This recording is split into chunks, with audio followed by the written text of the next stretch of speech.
All right, enough of that for now. Let's go back to the rakes. Tell you what, I'm actually going to read something aloud here in just a minute. We'll see if, well, my announcing it in advance isn't going to make any more people log on to the chat. So, let's see.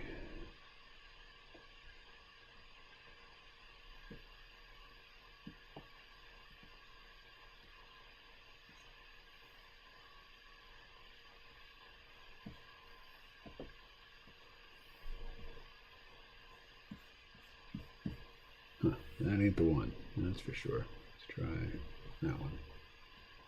Better.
Anyway,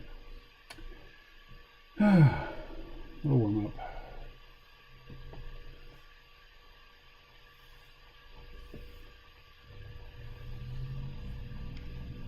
Let's see.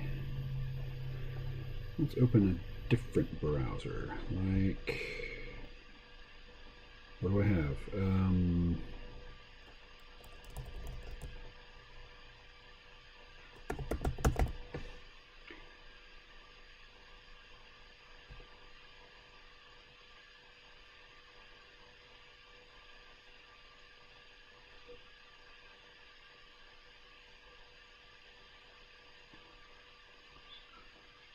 Edge. All right. We are launching the Microsoft Edge browser, something I never use. But let's find some visual reference for drawing stuff. What shall I search for? How about robots? How about real robots?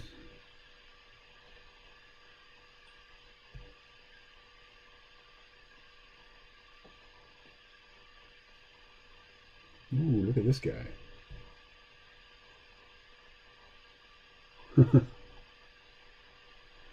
Okay, actually, I was going to read from Gail de Verberg's Our Finite Planet.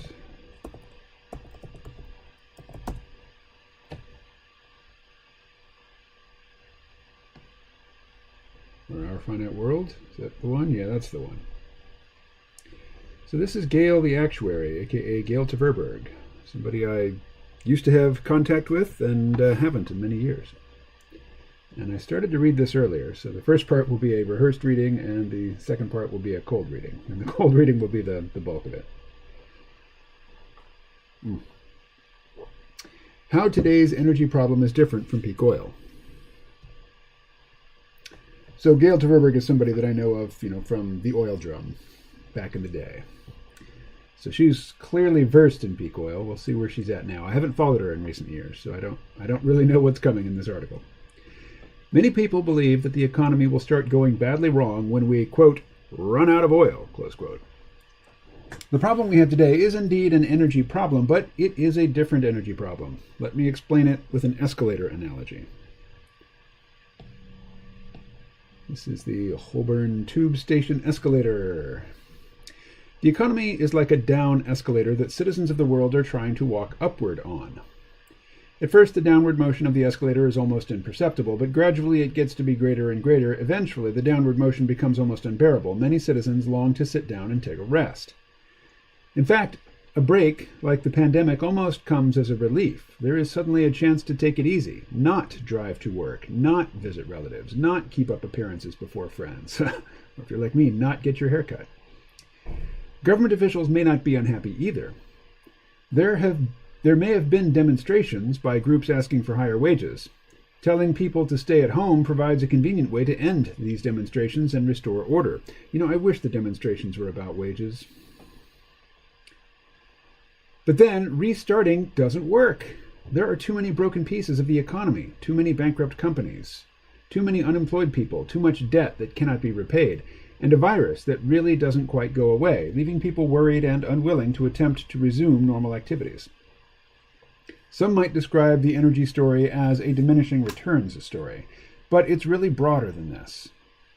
It's a story of services that we expect to continue, but which cannot continue without much more energy investment. It is also a story of the loss of economies of scale that, at one time, helped propel the economy forward. In this post, I will explain some of the issues I see affecting the economy today. They tend to push the economy down, like a down escalator. They also make economic growth more difficult. Many resources take an increasing amount of effort to obtain or extract, because we use the easiest to obtain first. Many people would call this a diminishing returns problem. Let's look at a few examples. A. Water. When there were just a relatively few humans on Earth, drinking water from a nearby stream was a reasonable approach. This is the approach used by animals. Humans could use it as well. As the number of humans rose, we found we needed additional approaches to gather enough potable water. First, shallow wells were dug. Then we found that we needed to dig deeper wells. We found that lake water could be used, but we needed to filter it and treat it first. In some places now, we find that desalination is needed. In fact, after desalination, we need to put the correct minerals back into it and pump it to the destination where it is required. All of these approaches can indeed be employed. In theory, we would never run out of water. The problem is that as we move up the chain of treatments, an increasing amount of energy of some kind needs to be used. At first, humans could use some of their spare time and energy to dig wells. As more advanced approaches were chosen, the need for supplemental energy besides human energy became greater. Each of us individually cannot produce the water we need. Instead, we must directly or indirectly pay for this water. The fact that we have to pay for this water with part of our wages reduces the portion of our wages available for other goods. B. Metals. Whenever some group decides to mine a metal ore, the ore that is taken first tends to be the easy-to-access ore of high quality, close to where it needs to be used. As the best mines get depleted, producers use lower-grade ores, transported over longer distances. The shift toward less optimal mines requires more energy. Some of this additional energy could be human energy, but some of the energy could be supplied by fossil fuels, operating machinery in order to supplement human labor. Supplemental energy needs to become greater and greater as mines become increasingly depleted. As technology advances, energy needs become greater, because some of the high-tech devices require materials that can only be found at very high temperatures. C. Wild animals, including fish. When pre-humans moved out of Africa, they killed off the largest game animals on every continent that they moved to.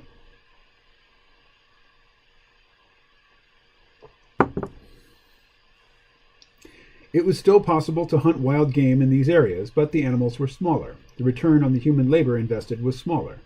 Now, most of the meat we eat is produced on farms. The same pattern exists in fishing. Most of the fish the world eats today is produced on fish farms. Interesting prepositions there. Most of the fish the world eats today is produced on fish farms. We now need entire industries to provide food that early humans could obtain themselves.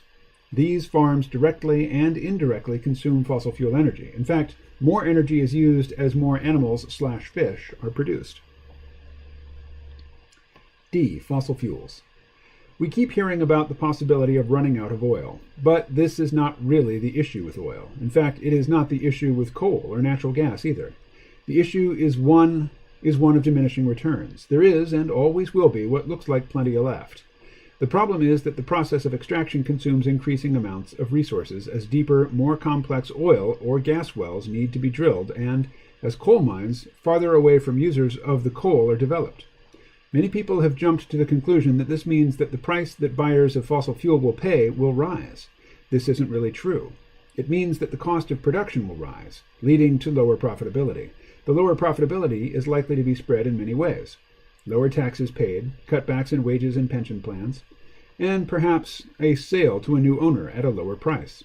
Eventually, low energy prices will lead to production stopping. Without adequate fossil fuels, the whole economic system will be disrupted, and the result will be severe recession or depression. There are also likely to be many job losses. In A through D above, we are seeing an increasing share of the output of the economy being used in inefficient ways, in creating deeper water wells and desalination plants, in drilling oil wells in more difficult locations, in extracting metal ores that are mostly waste products. The extent of this inefficiency tends to increase over time. This is what leads to the effect of an escalator descending faster and faster, just as we humans are trying to walk up it. Hey, Les. I'm reading from Gail Tverberg's blog. Humans work for wages, but they find that when they buy a box of cornflakes, very little of the price actually goes to the farmer growing the corn. Instead, all of the intermediate parts of the system are becoming overly large. The buyer cannot afford the end products, and the producer feels cheated by the low wholesale prices he is being paid. The system as a whole is pushed toward collapse. Increasing complexity can help maintain economic growth, but it too reaches diminishing returns. Complexity takes many forms, including more hierarchical organization, more specialization, longer supply lines, and development of new technology. Complexity can indeed help maintain economic growth. For example, if water supply is intermittent, a country may choose to build a dam to control the flow of water and produce electricity. Complexity tends to reach diminishing returns, as noted by Joseph Tainter in The Collapse of Complex Societies. For example, economies build dams in the best locations first, and only later build them at less advantageous sites. These are a few other examples. A. Education. Teaching everyone to read and write has significant benefits because it allows the use of books and other written materials to disseminate information and knowledge. Teaching a few people advanced subjects has significant benefits as well. But after a certain point, the need for additional people to study a subject such as art history is low. A few people can teach the subject, but doing more research on the subject probably won't increase world GDP very much. When we look at data from about 1970, we find that people with advanced education earned much higher incomes than those without advanced degrees. But as we add an increasing large share of people with these advanced degrees, jobs that really need these degrees are not as plentiful as the new graduates. Quite a few people with advanced degrees end up with low-paying jobs. The return on investment for higher education drops increasingly lower. Some students are not able to repay the debt that they took out in order to pay for their education. B. Medicines and vaccines. Over the years, medicines and vaccines have been developed to treat many common illnesses and diseases. After a while, the easy-to-find medicines for common unwanted conditions, such as diabetes, high blood pressure, and inflammation, have already been found. There are medicines for rare diseases that haven't been found, but these will never have a very large total sales, discouraging investment. There are also conditions that are common in very poor countries. While expensive drugs could be developed for these conditions, it is likely that few people could afford these drugs, so this too becomes less attractive. If research is to continue, it is important to keep expanding work on expensive new drugs, even if it means completely ignoring old and expensive drugs that might work equally well. A cynical person might think that this is the reason why vitamin D and ivermectin are generally being ignored in the prevention and treatment of COVID-19. Without expanding a group of high-priced new drugs, it is hard to attract capital and younger workers to the field. I had a fling with a girl who studied art history. She was crazy. Automobile efficiency. In the U.S., the big fuel efficiency changes that took place was that which took... What? In the U.S., the big fuel efficiency change that took place was that which took place between 1975 and 1983, when a changeover was made to smaller, lighter vehicles, smaller to ones that were already in use in Japan and Europe. All right, let's look at this. Real-world fuel economy, horsepower, weight. Huh. Interesting that after the big drop from 75 to 80, weight plateaus for a while, and then in the 90s really starts to increase. I guess that's when big trucks got popular. But, and the engines were definitely getting more powerful. And the fuel economy, interesting.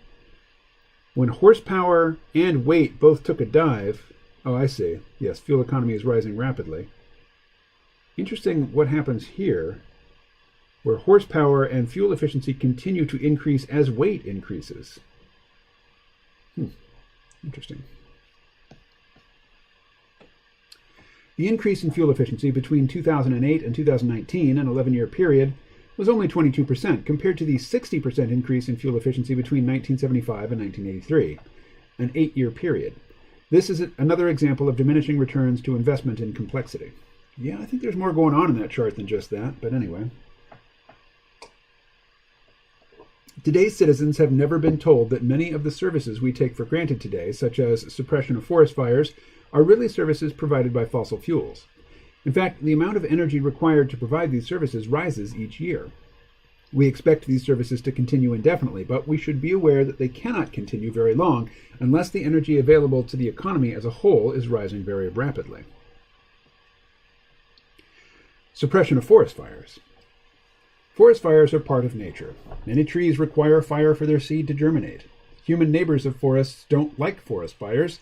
They often encourage local authorities to put out any forest fire that starts. Such suppression allows an increasing amount of dry bush to build up. As a result, future fires spread more easily and grow larger. At the same time, humans increasingly build homes in forested areas because of the pleasant scenery. As population expands and as fires spread more easily, forest fire suppression takes an increasing amount of resources, including fossil fuels, to power helicopters used in the battles. If fossil fuels are not available, this type of service would need to stop. Trying to keep forest fires suppressed, assuming fossil fuels are available for this purpose, will take higher taxes year after year. This is part of what makes it seem like we are trying to move our economy upward on a down escalator. What do we got here? There's a doctor in Przemysl that used amantadine to treat COVID-19, both prophylactically and post-infection. I just arrived from there. Dr. Bodar. So now we have hydroxychloroquine, ivermectin, and amantadine as possible COVID-19 treatments. The vaccine is a joke. Alrighty, the Tverberg, says Benarubber. Yes. Alrighty, where are we? Suppression of illnesses. Illnesses are part of the cycle of nature. They disproportionately take out the old and the weak. Of course, we humans don't really like this. The old and the weak are our relatives and close friends. In fact, some of us may be old and weak. In the last 100 years, researchers using fossil fuels have developed a large number of antibiotics, antivirals, and vaccines to try to suppress illnesses. We find that microbes quickly mutate in new ways, defeating our attempts at suppression of illness. Thus, we have ever more antibiotic-resistant bacteria. The cost of today's U.S. healthcare system is very high, exceeding what many poor people can afford to pay. Introducing new vaccines results in an additional cost. Closing down the system to try to stop a virus adds a huge new cost, which is disproportionately borne by the poor people of the world. If we throw more money/fossil fuels at the medical system, perhaps it can be made to work a little longer. No one tells us that disease suppression is a service of fossil fuels. If we have an increasing quantity of fossil fuels per capita, perhaps we can increase disease suppression services. Suppression of weeds and unwanted insects.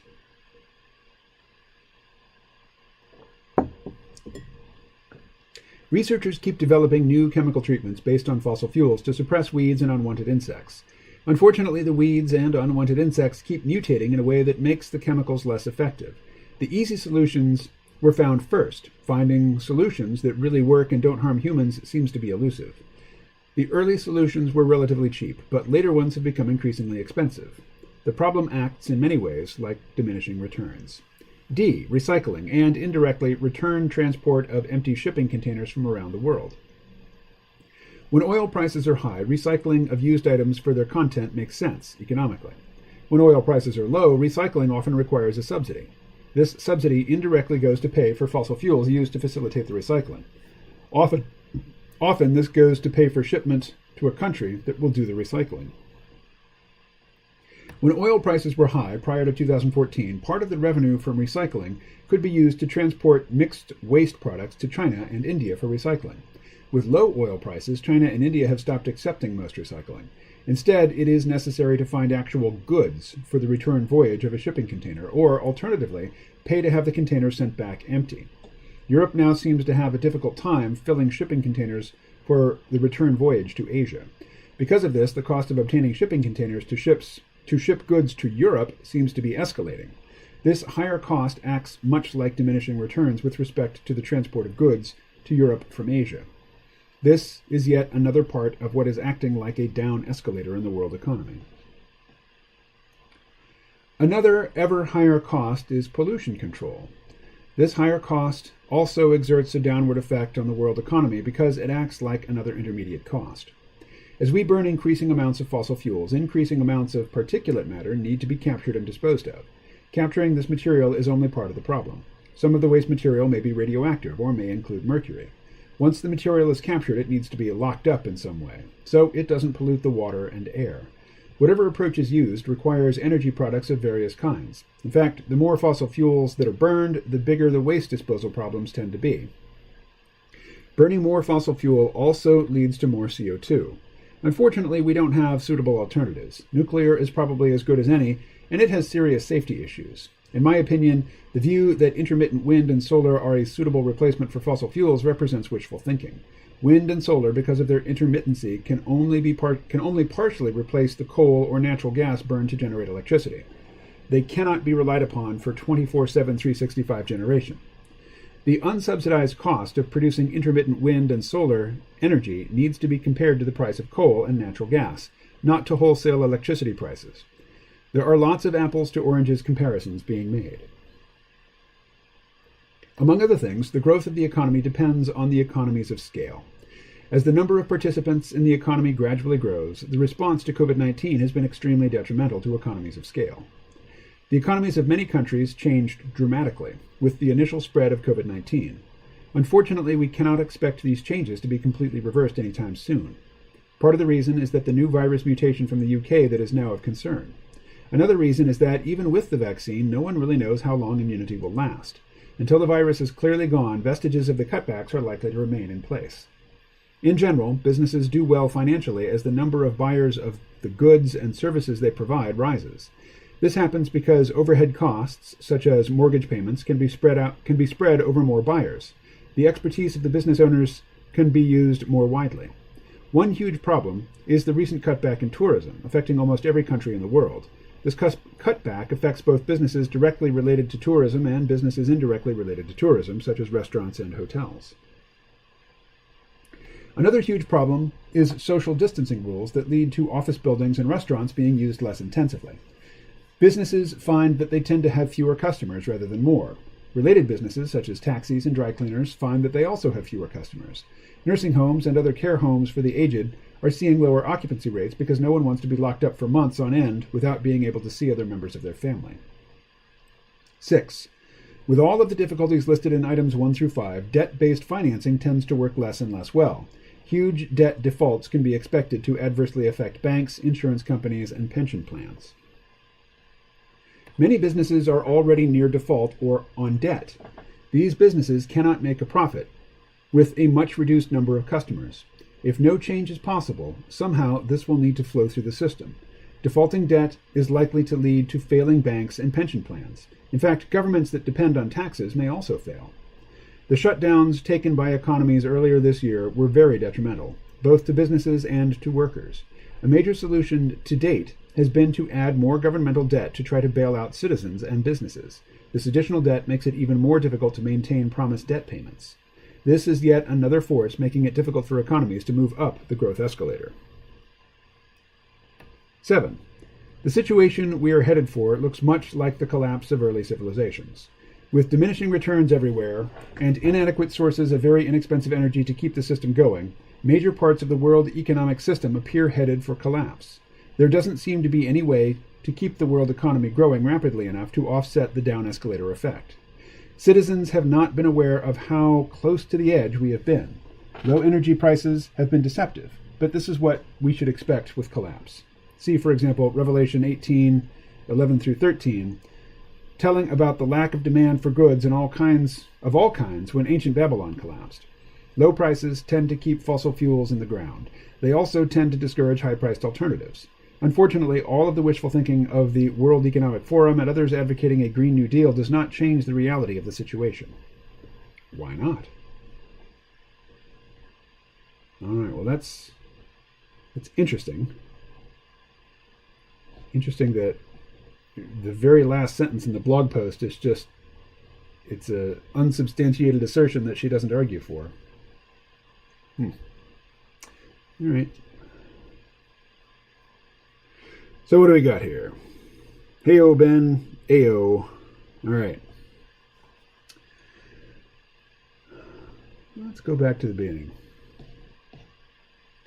So, when I think of walking up a down escalator, it's hard at first. I mean, it's easy at first. It gets harder the longer you do it because you get tired, not because the escalator is going more quickly. So this is like a nightmare funhouse escalator.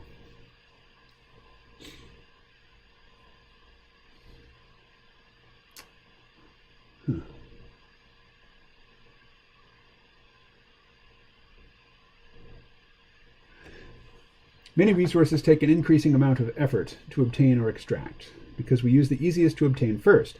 Many people would call this a diminishing returns problem. So there's definitely an element of truth to that, but it's not a universal law by any stretch. For example, right now, the leading producer of lithium is Chile, or at least they have the largest deposits. Maybe China is a larger producer right now. But, Elon Musk and Tesla have just cut a deal to mine their own lithium in Nevada right near their battery factory. And there's lots of lithium. The fact that there's not much commercial supply right now is a lagging effect of the past lack of demand for it.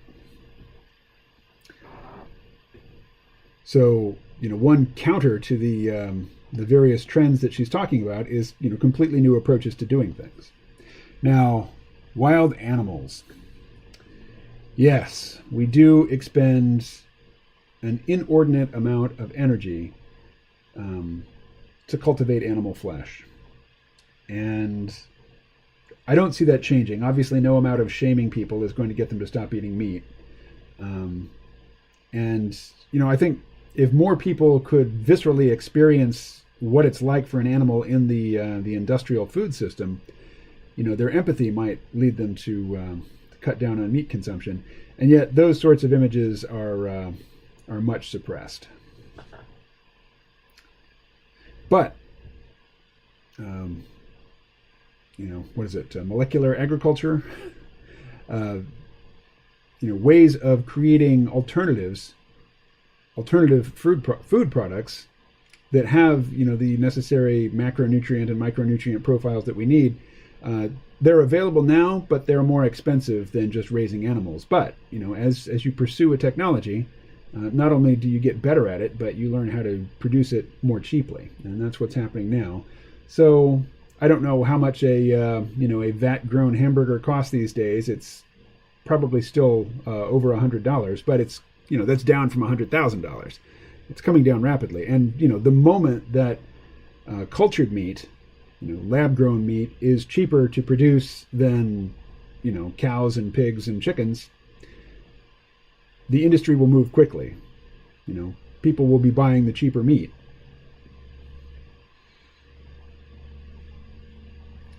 Fossil fuels. So right now, fossil fuel production exceeds demand, and you can say it's because of of the demand destruction from COVID-19. But the switch over, from fossil fuels to other types of ways of generating electricity, many corporations are, way out ahead of governments in terms of, their commitments to reducing their carbon footprint and to using alternative energy.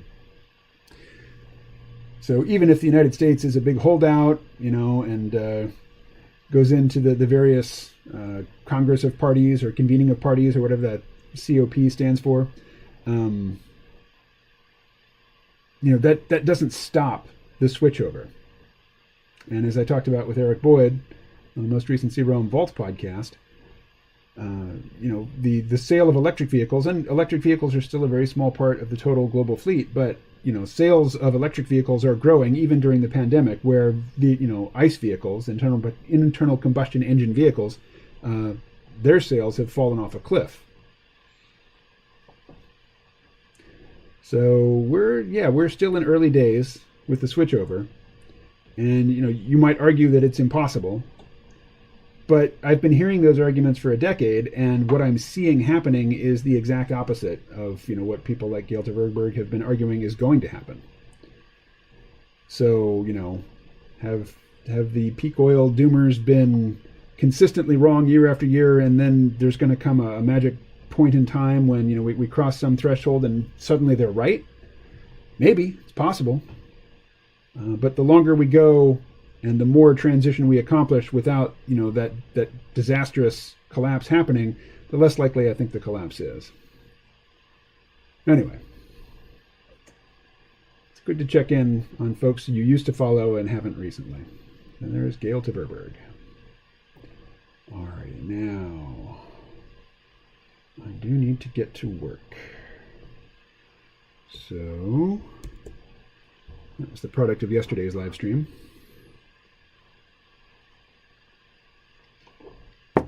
Let's see, what do we got? Well, what we need is just a new canvas. 1080 by 2000. That's pretty big.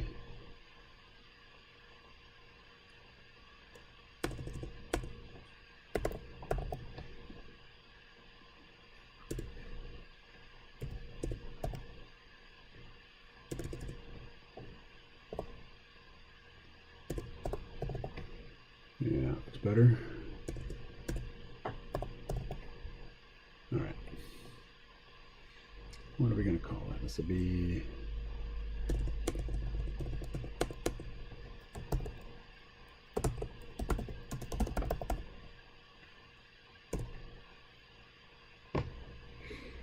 Ben Rubber. What was the energy investment on mining lithium? It had to be refined from soils, right? Still not sure where the energy is going to come. Well, right now it comes primarily from diesel fuel. Tesla, though, is committed to using renewable energy and doing everything they can with electricity. And you might ask, where does the electricity come from? Well, it comes from solar, wind, natural gas, geothermal, hydroelectric, and coal. Of course, coal. Uh-oh. Who mentioned biogenic? Oh, the Russians has a biogenic theory. Yeah.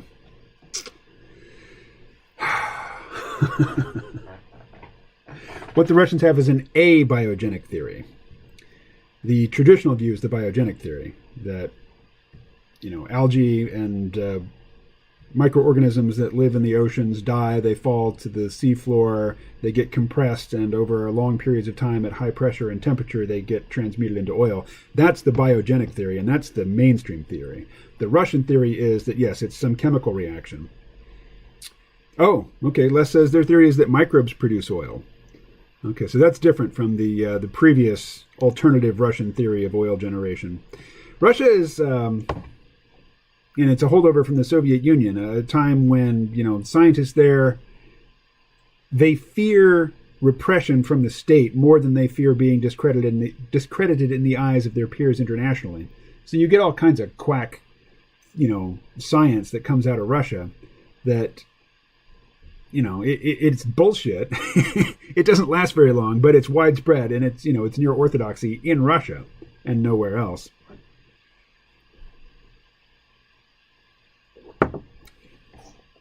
All right. So I need to check an email and make sure I'm going to start on the right project here. Or you know what? Yeah, no. Here we go. Let's see. What's her name? Oh, goodness. What is her name? All right.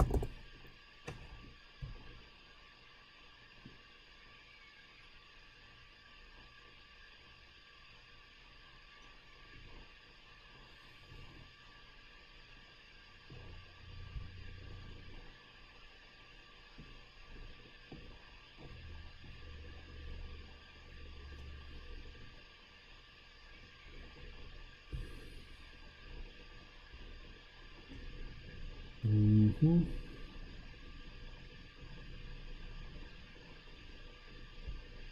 So, Les, you missed it. We had Jadzia as a guest on the live stream week before last. And I think it went really well. We mostly talked about movies.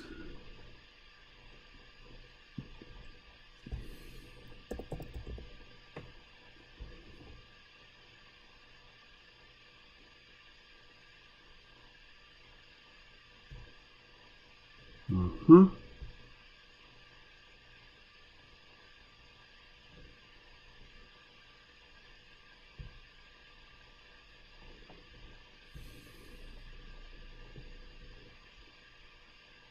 All right. Well, let's see. What do we got here? In the 60s, they and the Czechs pioneered psychic studies and inquiries into the supernatural. Yeah, and then the CIA felt pressured to, not let them have an advantage in that area, so the CIA did all kinds of nutty stuff in that same area.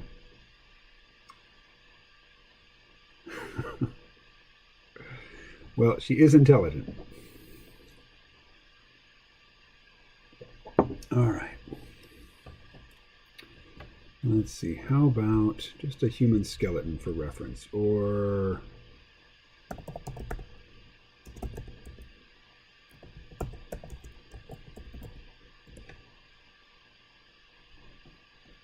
no.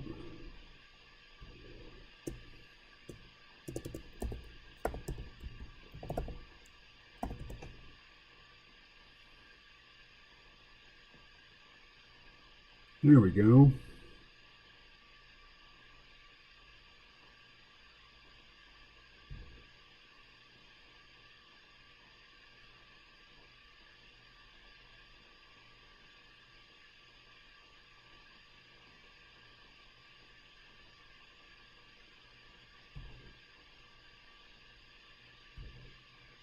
And do it like this.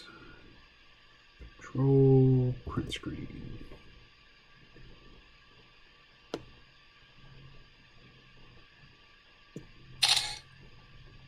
Over here, import image. There we are. So here we have an armature.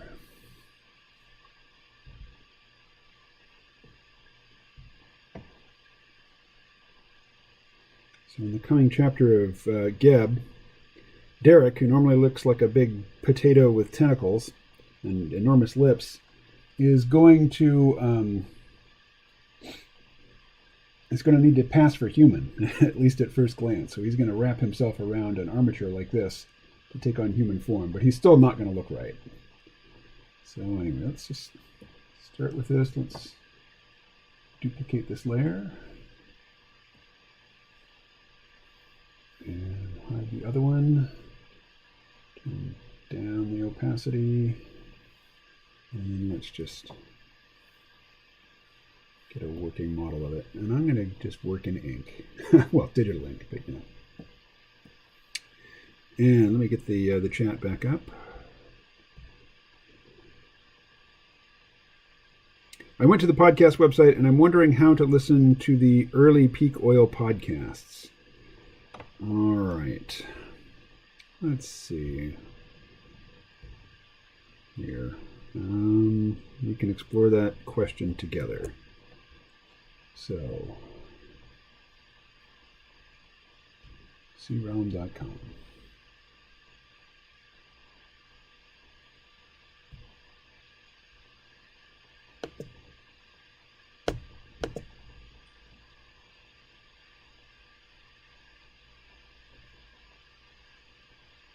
Are we...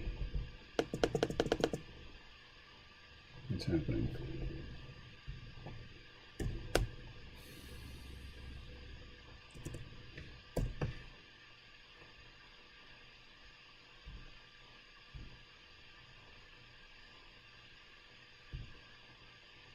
Come on.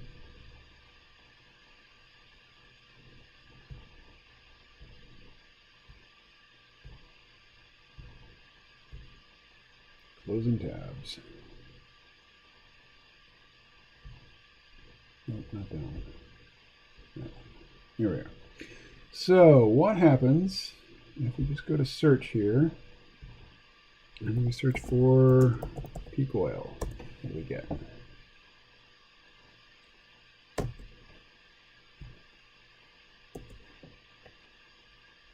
Okay, well, here's one from 2012, peak oil and the white we.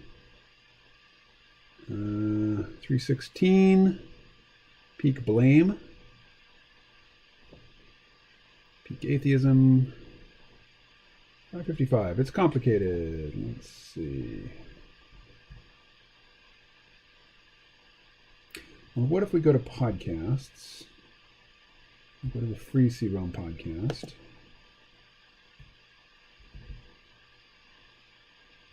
Come on.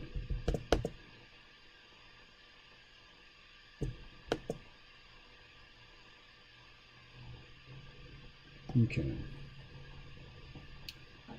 Is there a way to show them in reverse chronological order? I do not know. So this is sad. I don't really know how to navigate my own website very well. I know how to use it to post new content, but finding old content, that's hard. Let's see. Yeah, this just gives a reverse chronological listing.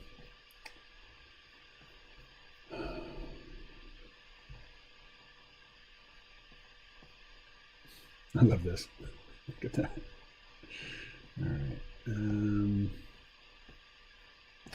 These big images, we don't get very many on a page.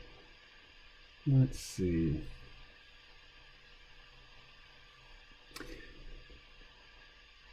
Les, do you have any suggestions as to how Ben Rubber can find the old episodes of the C-Realm podcast, the ones that were... Oh, yeah. I mean, if you're going to try to navigate a website, you don't want to be on a phone. Phones are useful for a lot of things, but that's not one of them. Is there a way to go to the beginning so I can sift through? See, that's the thing. I don't know. I didn't build this website, and it wasn't really designed to accommodate, about 1,000 episodes, which is what I have. If you include all the different podcast titles that I've put out. Okay, how about if we search for...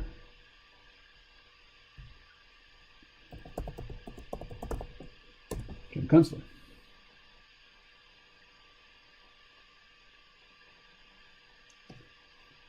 Okay, so we're going to have to go through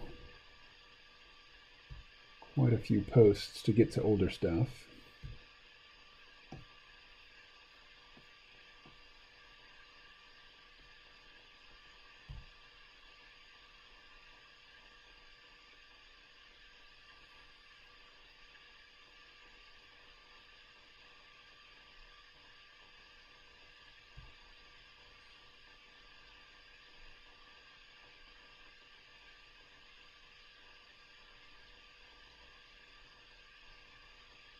All right, well, go back to 2012. It looks like the earliest ones archived here are from 2012.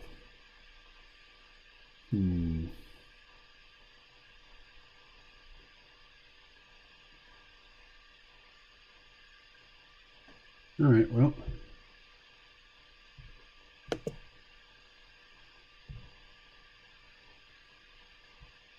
I don't see an MP3 attached to this post. Come on.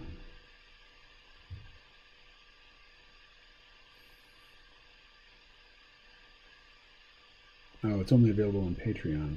I see. Well, let's go there.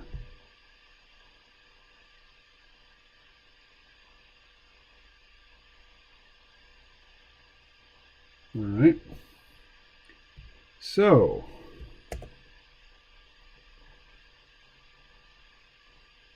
here's one from 2012. Jim has just put out his book, Too Much Magic, Wishful Thinking Technology and the Fate of the Nation. And I'm already turning skeptical of peak oil, particularly the peak oil collapse, fast collapse scenario at this point. But still, I haven't totally made the shift. So here's an older peak oil themed episode, probably. Let's see. Or probably more of an anti-technology episode. So, here.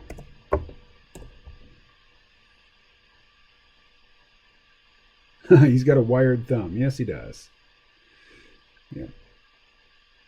So, Ed, if you're tuned in and listening, just not typing, Les is here. Less is more. All right. I actually got to get back to work here.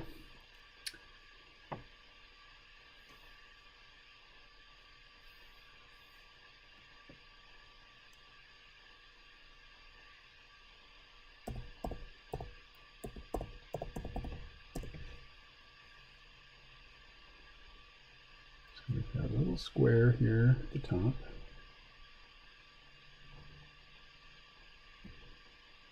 And the hands, let's see.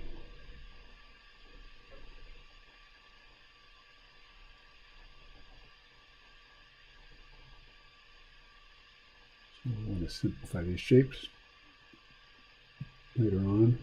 That needs a hinge.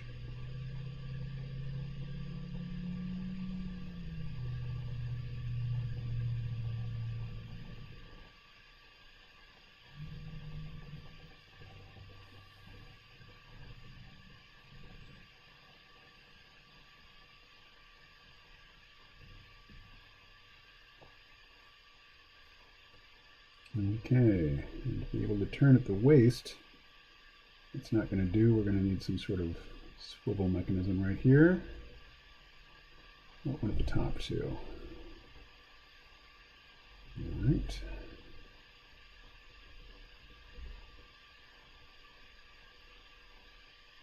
And there should be like a ball and socket here, I think.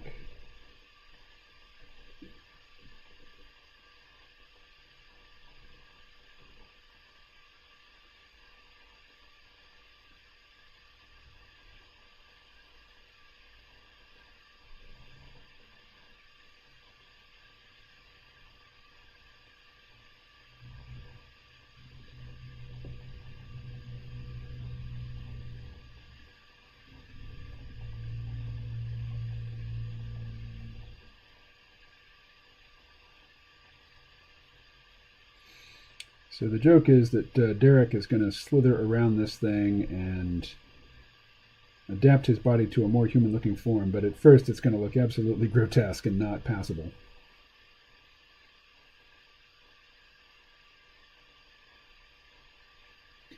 I'm only going to have to draw this a few times, at least as I envision the story, so it can be very complicated.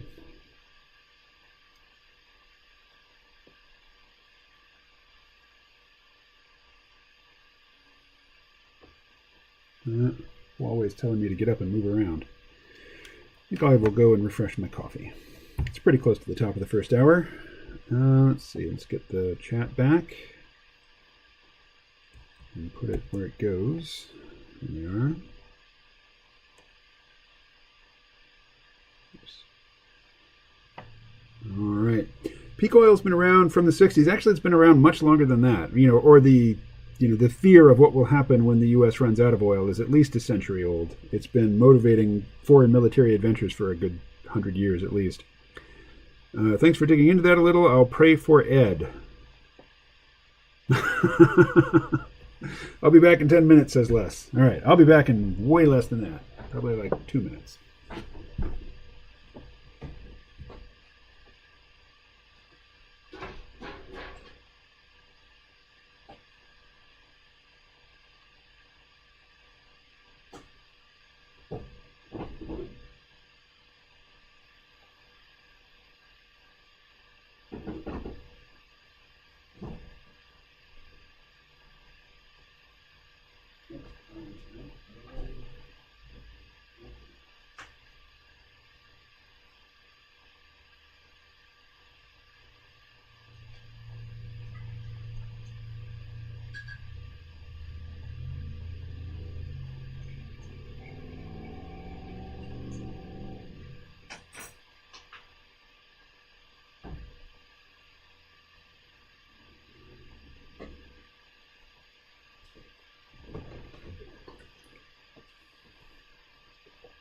All right.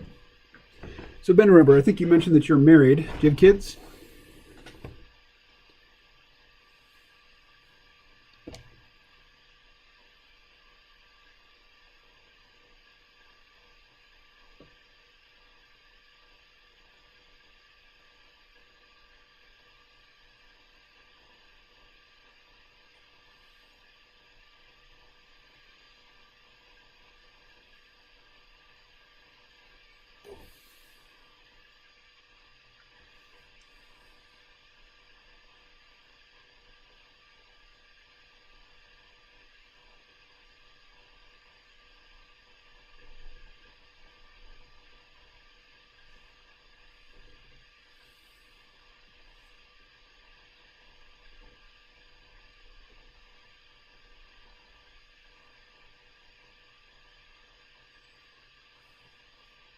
Alrighty.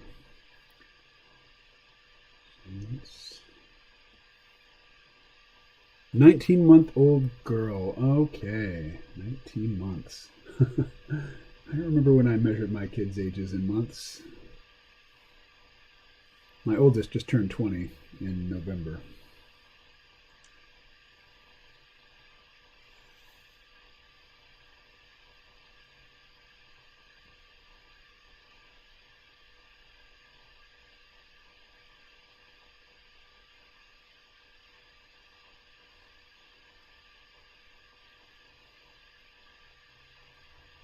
What happens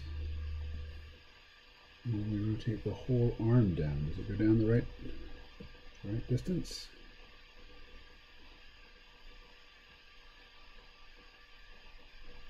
No, it's much too long. All right, good to know. So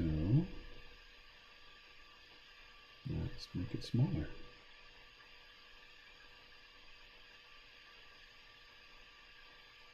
Yeah, like that. All right. Let's do the same with the other one.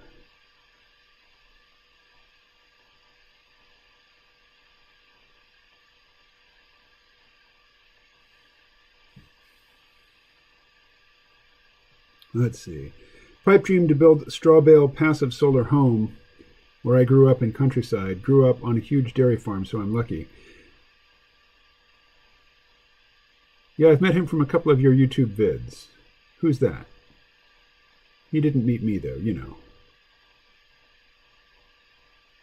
Who did you meet in a couple of my YouTube vids?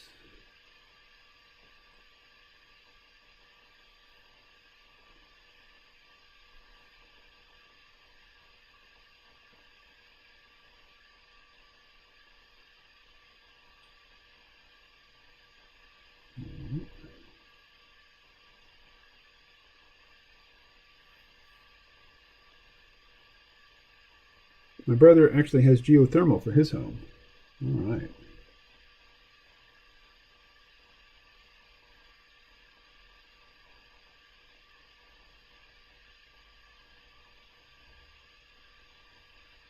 My son. Huh. Probably not. My 20-year-old would never agree to be on camera.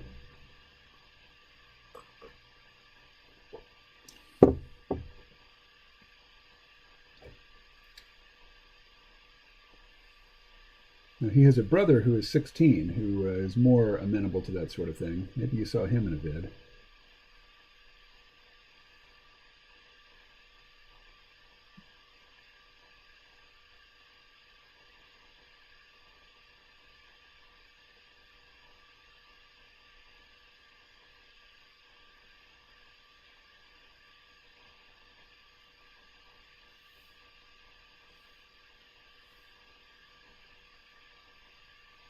Oh, wrong.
Yeah, something like that.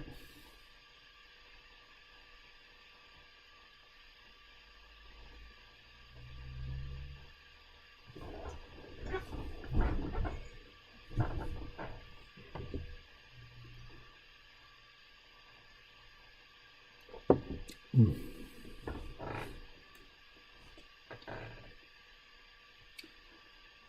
Alrighty.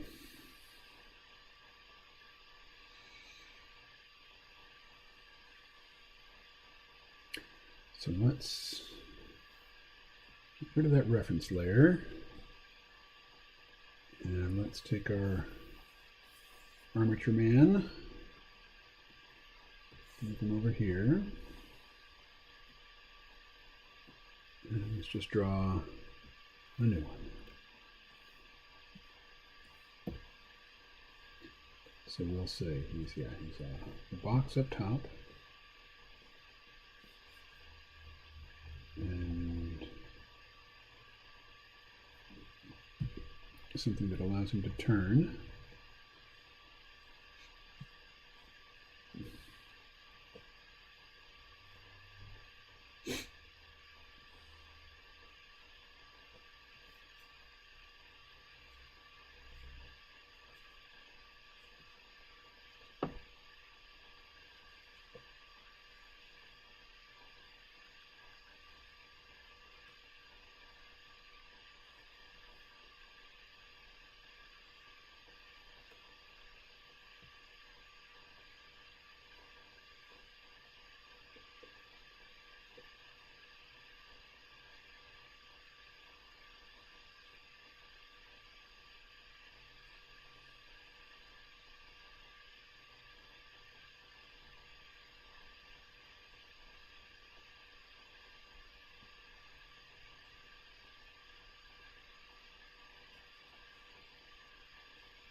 Les is back. Hey, Les. Where'd you go?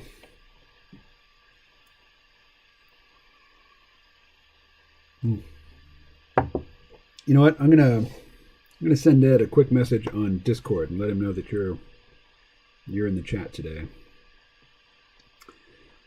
Let's see, Edulus. He's logged in.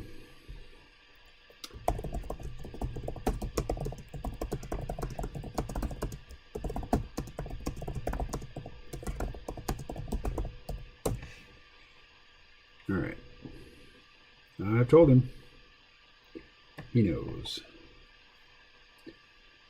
Alrighty.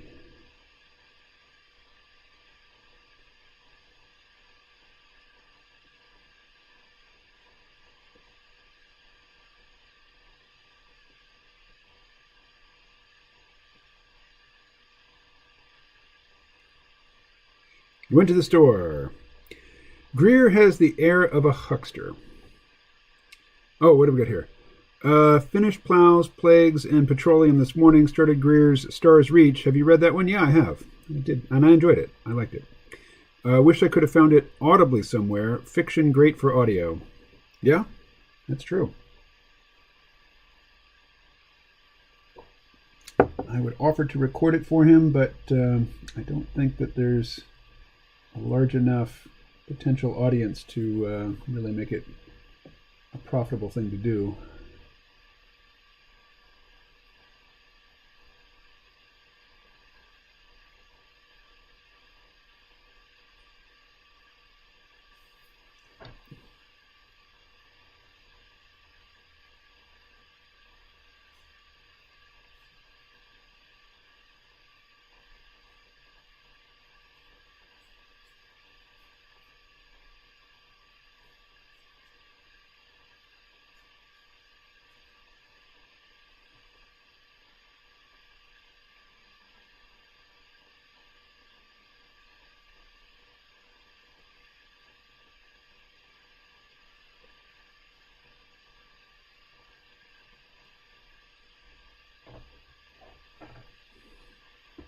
What do we got here?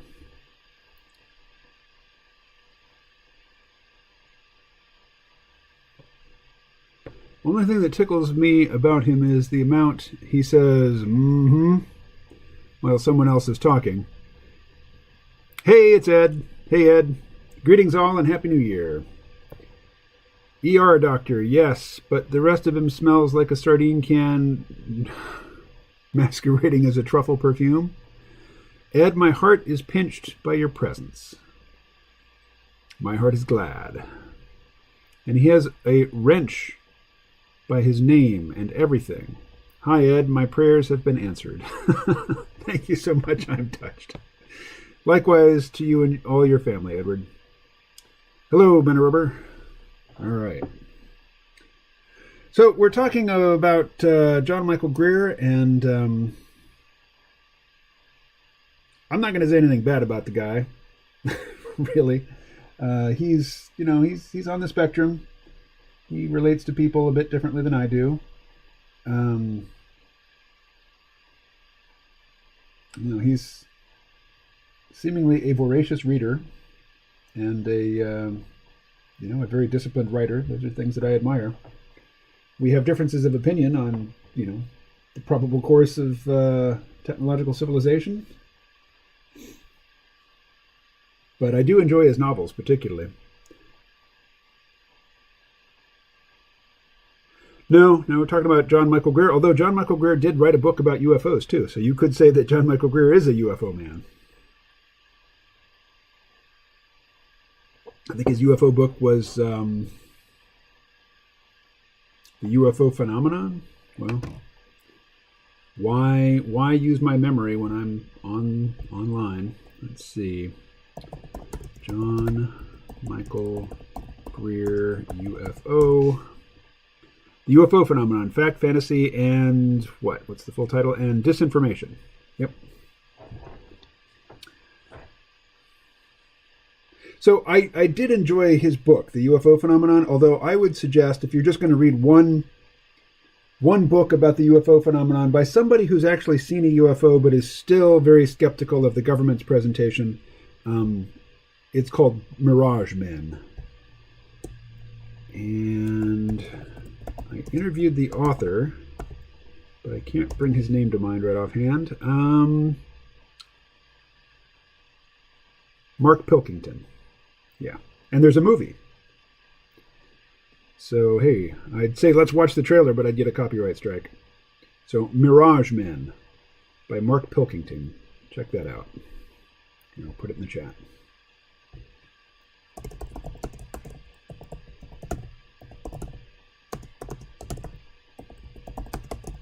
Now, Mirage Men is more tightly focused than the UFO phenomenon, which is John Michael Greer's book. So, if it's a topic of interest to you, you should probably read both books. Okay, so our armature here, I think, can go away. I mean, the original one that I did. So, the tracing thing, let's just ditch that. And let's duplicate this one.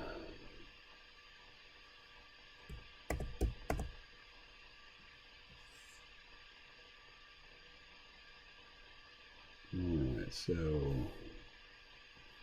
what does Derek look like when he's wearing this thing?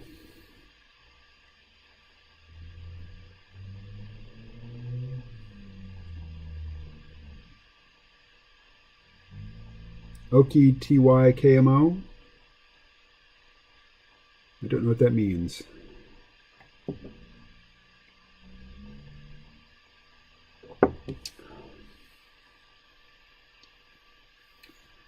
Alright, so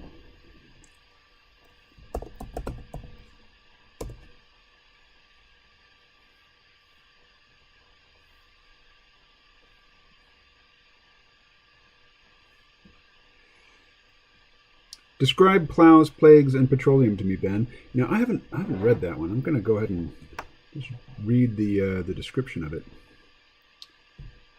Let's see.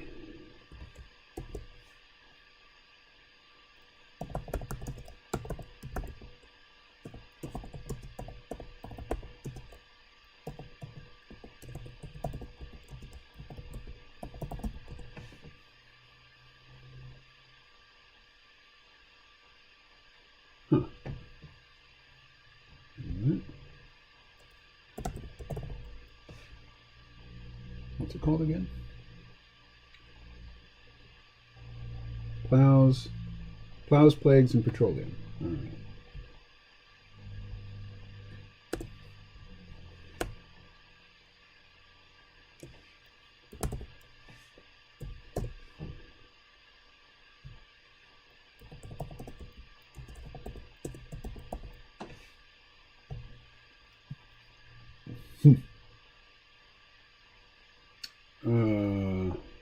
Plows, plagues, and petroleum. Oh, that's William F. Rudiman.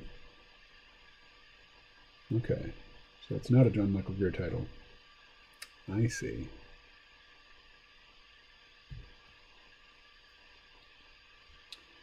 The impact on climate from 200 years of industrial development is an everyday fact of life. But did humankind's active involvement in climate change really begin with the Industrial Revolution, as commonly believed? Plows, plagues, and petroleum has sparked a lively scientific debate since it was first published, arguing that humans have actually been changing the climate for some 8,000 years as a result of the earlier discovery of agriculture. The Rudiman hypothesis will spark intense debate. We learn that the impact of farming on greenhouse gas levels thousands of years before the Industrial Revolution kept our planet notably warmer than if natural climate cycles had prevailed, quite possibly forestalling a new ice age. Yes, we are overdue for an ice age. Plows, Plagues, and Petroleum is the first book to trace the full historical sweep of human interaction with Earth's climate. Rudiman takes us through three broad stages of human history: when nature was in control, when humans began to take control, and discovering agriculture and affecting climate through carbon dioxide and methane emissions, and finally, the more recent human impact on climate change. Along the way, he raises the fascinating possibility that plagues, by depleting human populations, also affected reforestation and thus climate, as suggested by dips in greenhouse gases when major pandemics have occurred. While our massive usage of fossil fuels has certainly contributed to modern climate change, Rudiman shows that industrial growth is only part of the picture. The book concludes by looking to the future and critiquing the impact of special interest money on the global warming debate. In the afterword, Rudiman explores the main challenges posed by his hypothesis and shows how recent investigations and findings ultimately strengthen the book's original claims. All right. Sounds interesting. And Kindle, hardcover, paperback, no audio version, huh? All right. Good to know. All right. Enough babbling, more drawing.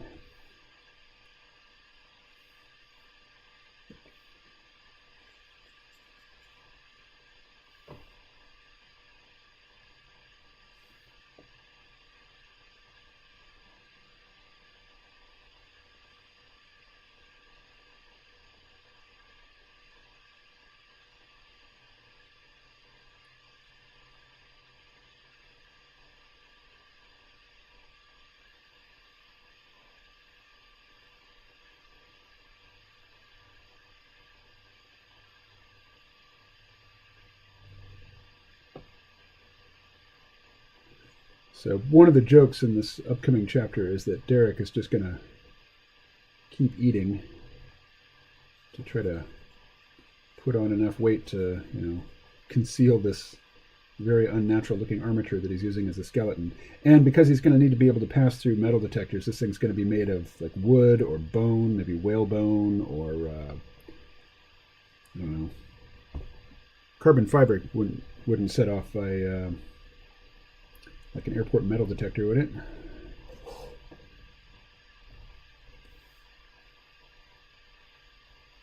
Right, so he's going to look like that at first, and he's still going to have a pointy head because it's just habit for him. So he's going to wear a straw fedora over the top.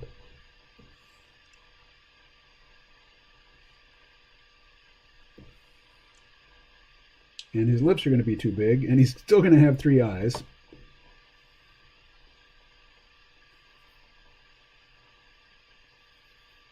So he's going to have to wear sunglasses.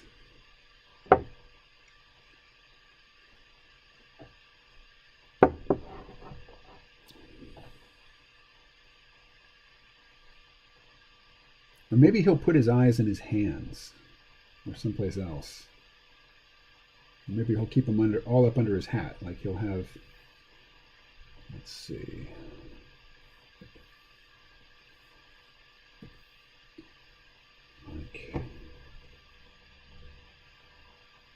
I'm going to grab a straw fedora off the web and just put it on him. Let's see. Straw fedora. Hat, men's. Yeah, there we go. Let's see, images.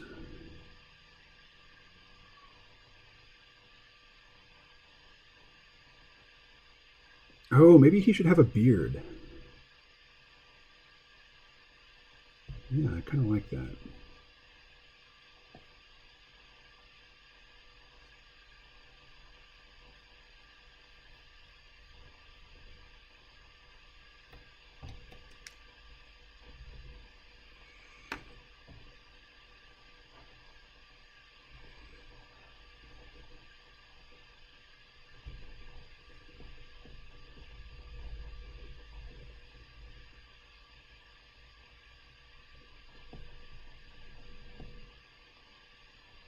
Here, I'll put this over on the other screen so you can see the images that I'm picking from here for our straw fedora.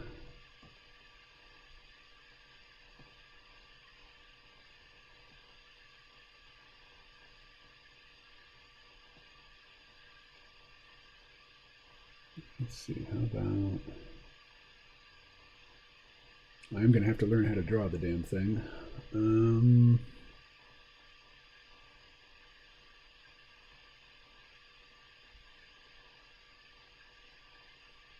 That one, yeah, kind of an R-crumb thing.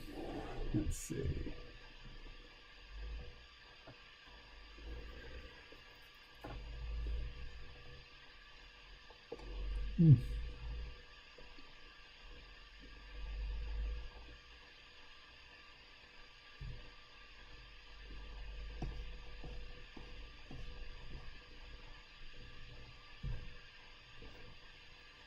Oh, a beat up one.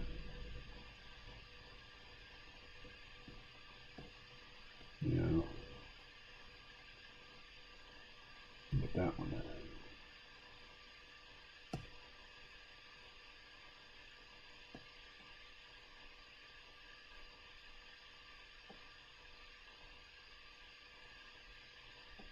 Or that one. Yeah, let's go with this one.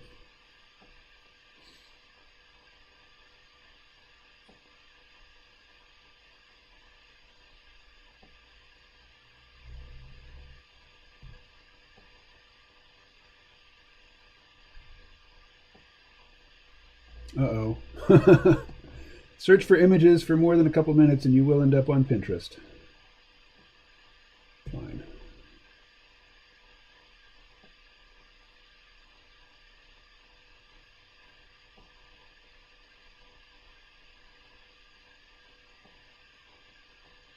Ooh, one with a feather would be cool.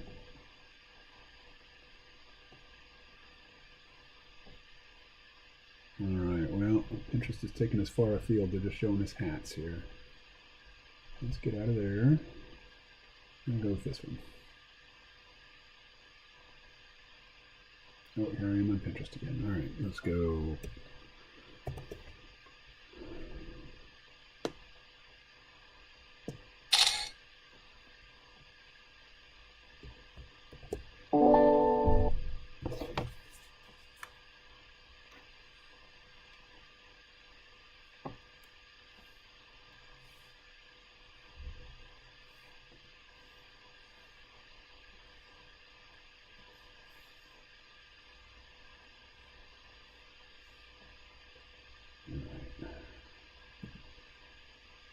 There's our hat. Let's get that.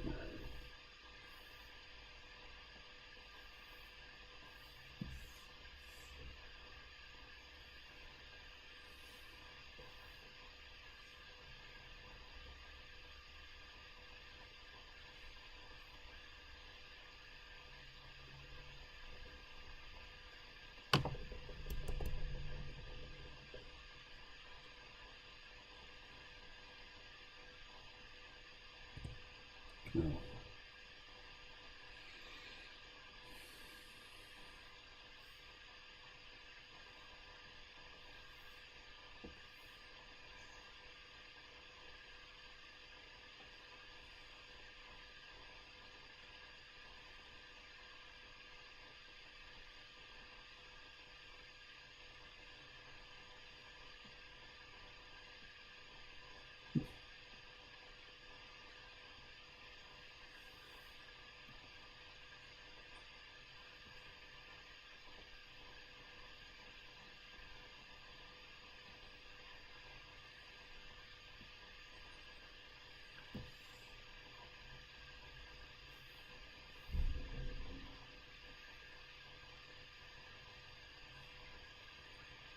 Wow, that dude's got a thick neck. He's buff. All right.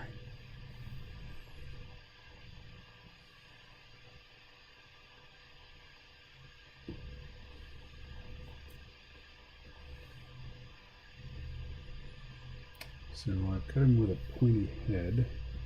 The hat has got to sit way up high. All right.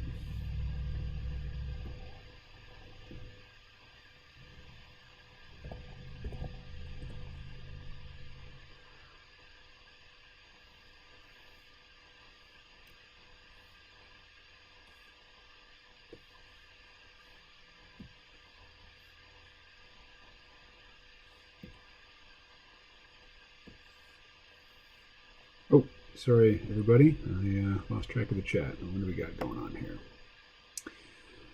Oh, wow. A lot. Let's see.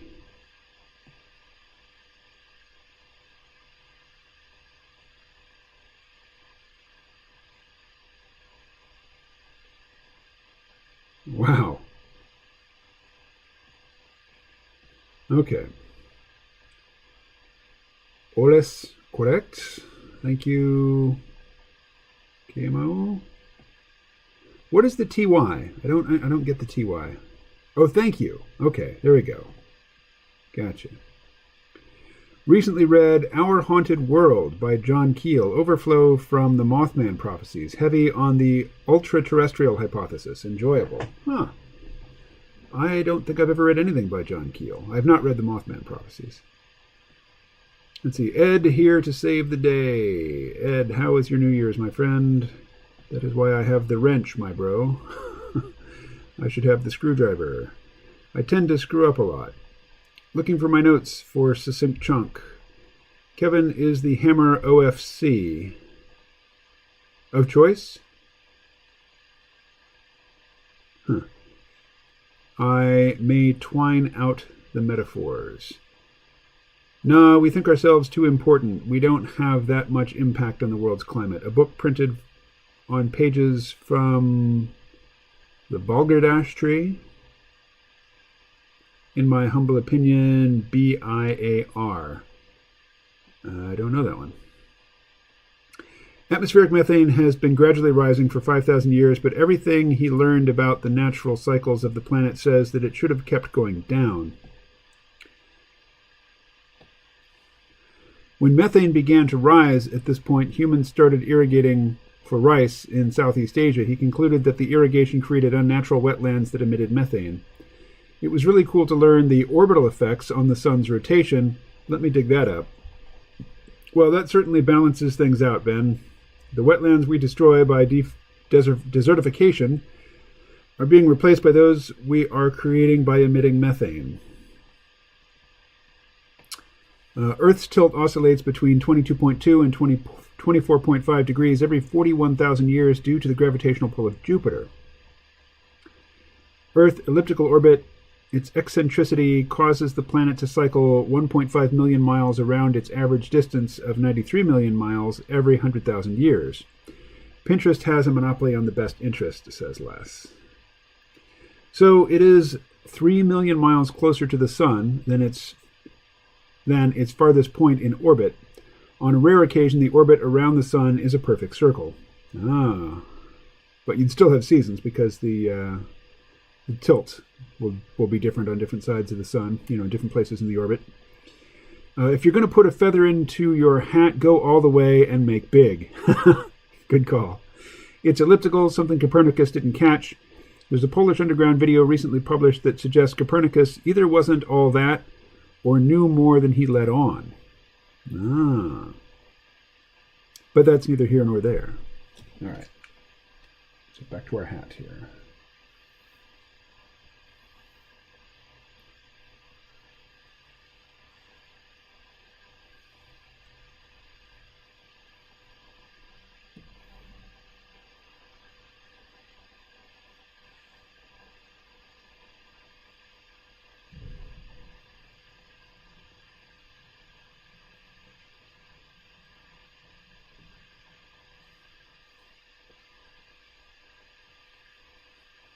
Thinking he's going to wear a wig, and it'll be a curly wig, like a Gene Simmons wig.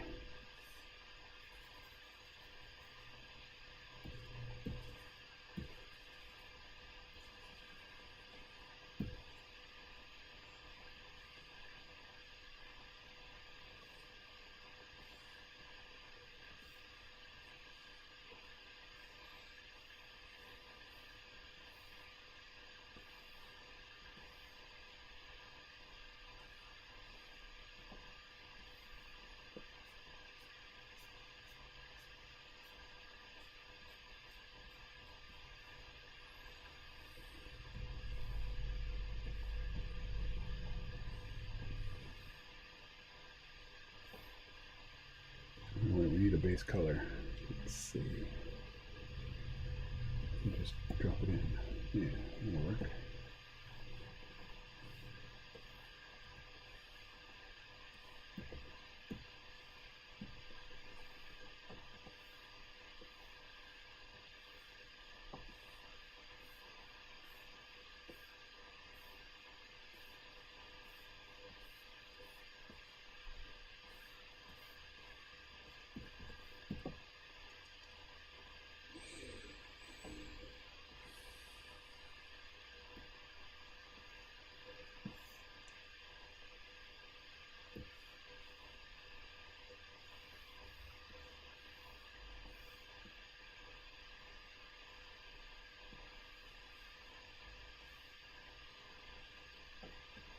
All right, so his face is going to look like he doesn't really know how to make very precise shapes, so it's going to be kind of like that.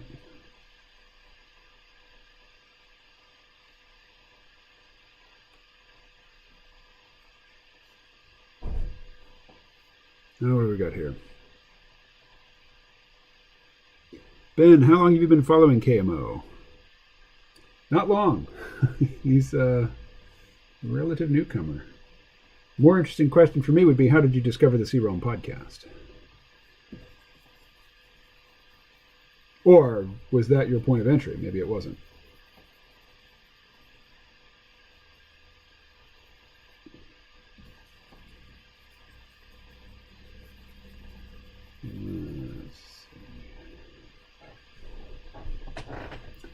We'll take the hat away, and we'll say that Derek's eyes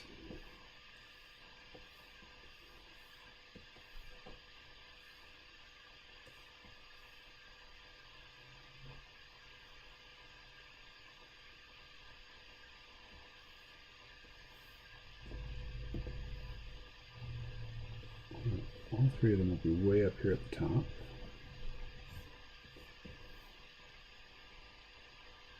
Yeah, covered by the hat.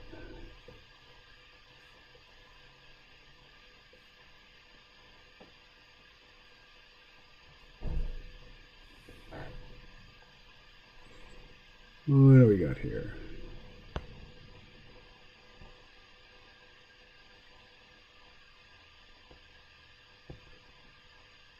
Wes, do you think it's unethical to travel outside one's home country during the pandemic? With all due respect, Ed, I know why you ask. My answer is no. On the contrary, it is my duty, in fact. You do not know why I ask. We are acting on different assumptions and different information. Les says, I do. We can talk over the phone about that. There have been 8 or 9 glacial cycles in the past 900,000 years. The previous peak in atmospheric CO2 was 10,500 years ago at almost 270 parts per million. The atmospheric CO2 departs from the expected natural trend, similar to methane, around 8,000 years ago. I will depart for Mexico on Friday, says Ed. Oh, right on. Good for you, man. More of my crap notes. Feliz Navidad, grande amigo. Do you think it's unethical of me to travel to Mexico from Canada during the pandemic? I don't think so. I wish you, Ed, something amazing and great, something that you've never experienced before in your life. Ben Rober, it was one morning at 3 a.m. or something when I couldn't sleep, maybe blending in my memory, but that was the day I popped a glass jar of honey on the new gas stove. I think it was when I was looking for podcasts with JMG, heard of JMG from Michael Dowd, Ecotheist. Ah, okay, so you came in on the John Michael Greer vector. Right on.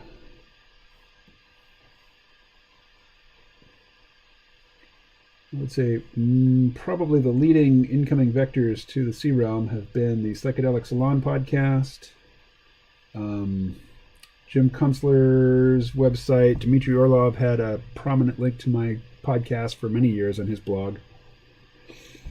And what else?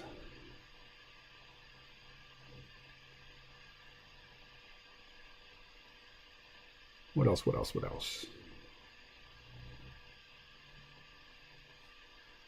I'm sure I'm leaving somebody out, somebody who deserves thanks. Oh well. Right on. Okay, so let's see our hat. So Derek can see right through. I mean, he can see through people's bodies. You know, it's like got X-ray vision. So all of his actual eyes can be up there above the hat. And then he'll have fake eyes down here.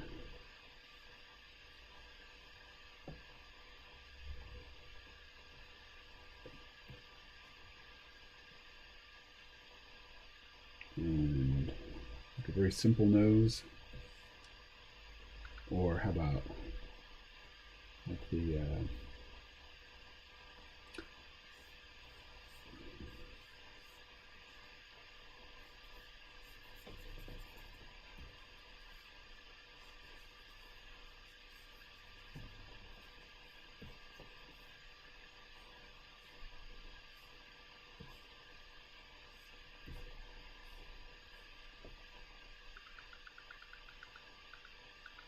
this Derek always has very large lips.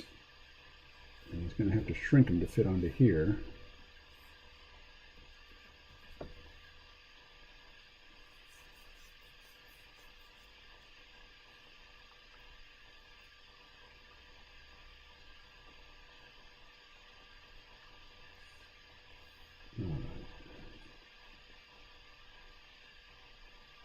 Leave that one. Leave that. Leave that. Yeah.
What else we got here? Kim was interviewed with the author of the Archdruid Report. Let's see. Oh, yeah. Let's see. I will hunt that down and post a link in the chat here. Come on.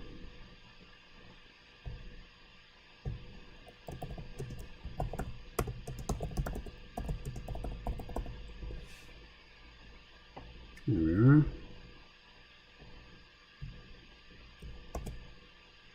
Oops, stop. Whoops. Okay, we don't need Pinterest anymore. Any of these hat things. There we are.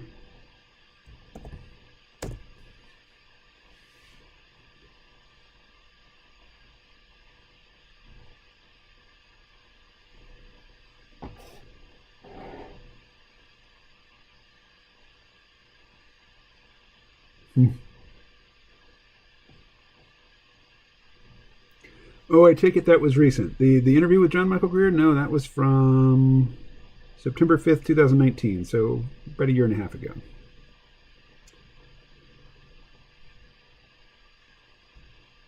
About a year and a half ago. But you'll notice, oh, that is my video. Huh. Okay. 152,424 views. Great. Great. Okay. Plows, plagues, and petroleum. How humans took control of the planet. Yep, I'm closing tabs. Closing tabs. All right. Here we are.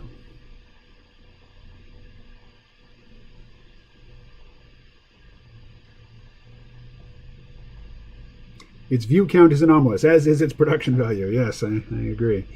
YouTube algorithm served it up to me saying, you haven't seen this yet. We think you would like it. The projected atmosphere CO2 for contemporary times is 240 to 245 parts per million. CO2 concentration has risen during recent millennia, yet it had always fallen during the most similar intervals of previous interglaciations. It went up when it should have gone down. Ben, join our conversation. Hey, 100 messages. Humans are the most obvious explanation for this wrong way trend. There, I'm done. I can read the book if I need to, mate. Join our campfire. Somehow, airline staff don't have to quarantine. Trying to join the conversation. Good point. I've noticed, Ben, a lot of people are starting to question the magic virus. Unfortunately, the economic harm has been done, and the delayed effects will be felt this year, and probably for several years going forward. Okay, so Derek.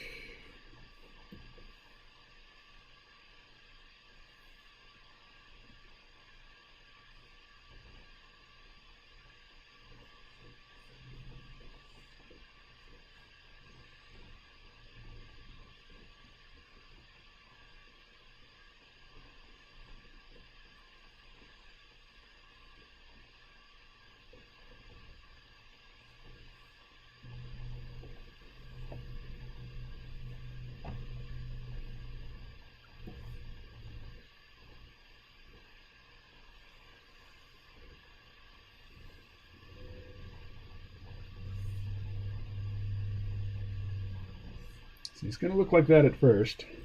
I'll try to tick down the lips.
So get up like this calls for a trench coat.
Alrighty.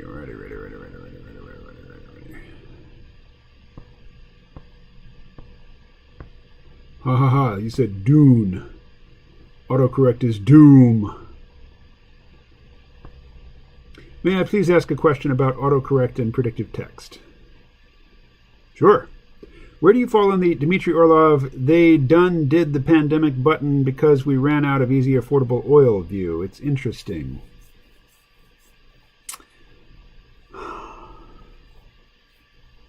Yeah. I just don't know. I don't know how to test that hypothesis. Predictive text, interesting way of putting it. I'd say more like controlled text, meaning they'll predict what you want to say for you. GM has a feature that predicts what it thinks you're about to write and then proposes it before you type it. Oh, Gmail. Gmail has a feature. Yeah, that's all of Google has that.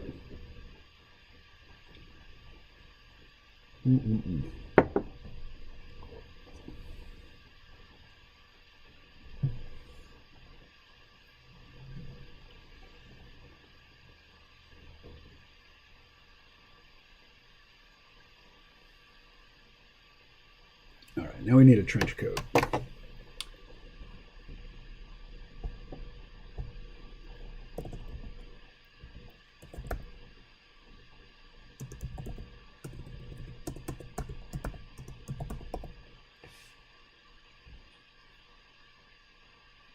Ooh, could be a black one. I'll show you all what I'm looking at.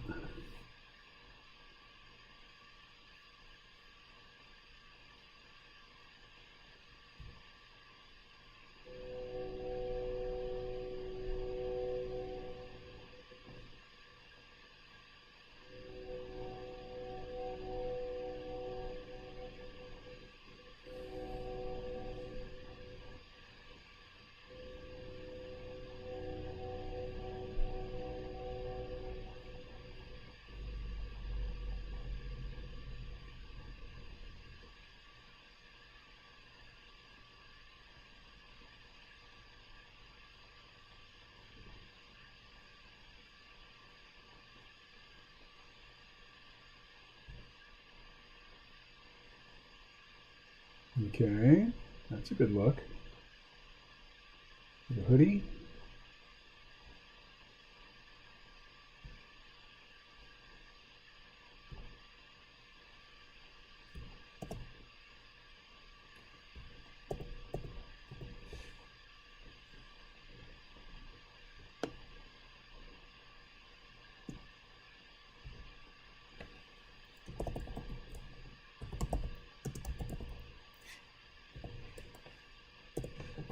Oh, sorry, I've lost the chat again. Yeah.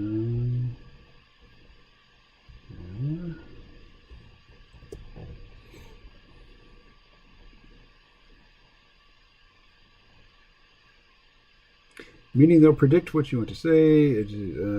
Ed, do you know how KMO can get early episodes from his podcast website? Yes, I know. He can access the archives he keeps on his personal storage devices. He can get them from his personal archives. Ugh. Easier said than done. I like trench coats. Problem is, you got to be thin to look gainly in one. Let's see. You know, congrats for using the positive form of gainly. Usually I hear it in the negative, as in ungainly. Helical model solar system is a vortex. That's for you, Ben. Look it up on YouTube. Alrighty, ready.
I like the hoodie under the trench coat. It's a nice look.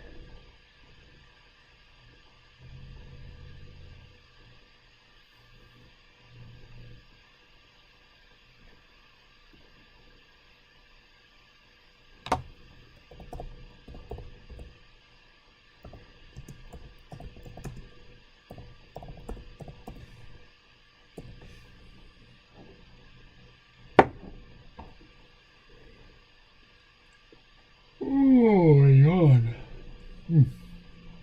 Alright, let's clean the trench coat up. And let's just steal it.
What are you drinking, KMO?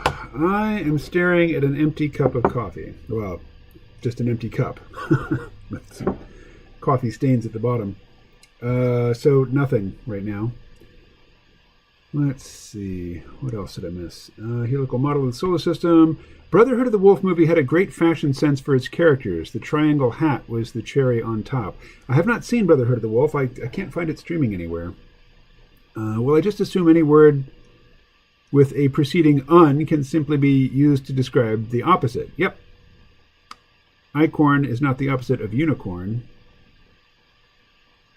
Yeah, but uni is the first syllable. Or uni, I guess, is two syllables, but it's the first part of the word. But an ununicorn is. Hey, Rodney.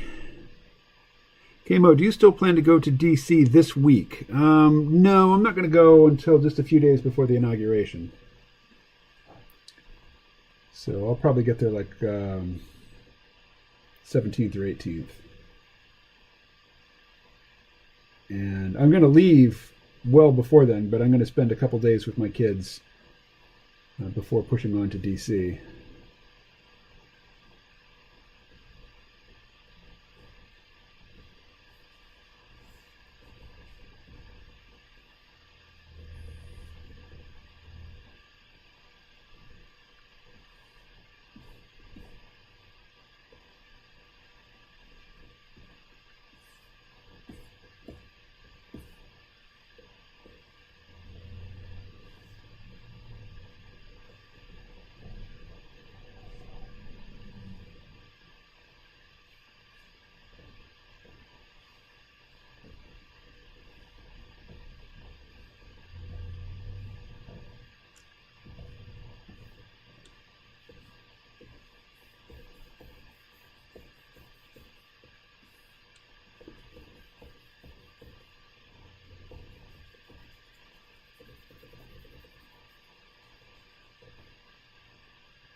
All right, what else we got going here?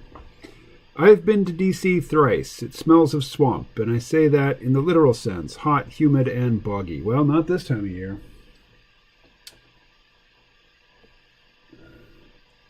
I could not tell you how many times I've been to DC. I used to live just on the other side of the Chesapeake Bay. I've taken my kids to DC at least 4 times just to see the sights. You know, they live in Baltimore or near Baltimore, so it's pretty close for them.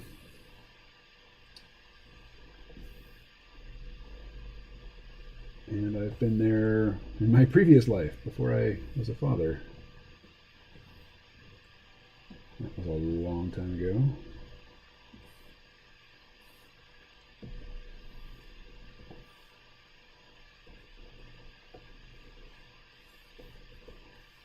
So I've never designed a character like this before, just, layering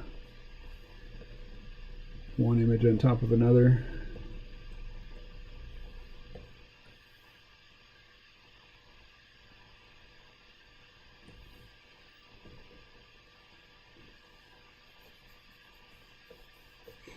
What else we got here? I think George is turning in his grave. What a man. He turned down being king of the United States. Find a politician like that now.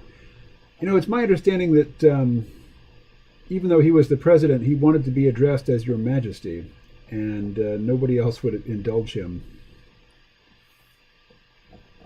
But, for a different view of George Washington, read Howard Zinn's A People's History of the United States.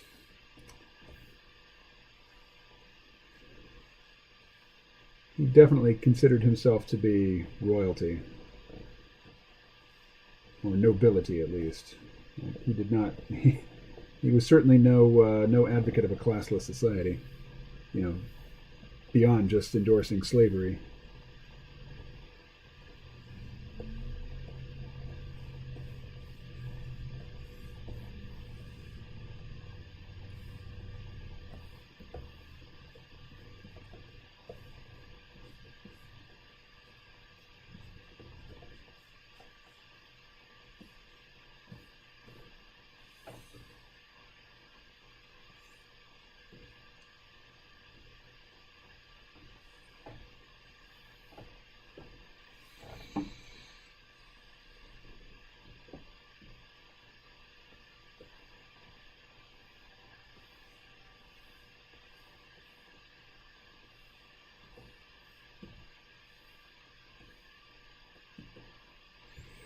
What do we got here? Al Gore, says Ed, means cold in Latin. Camo is starting with the skeleton up/out.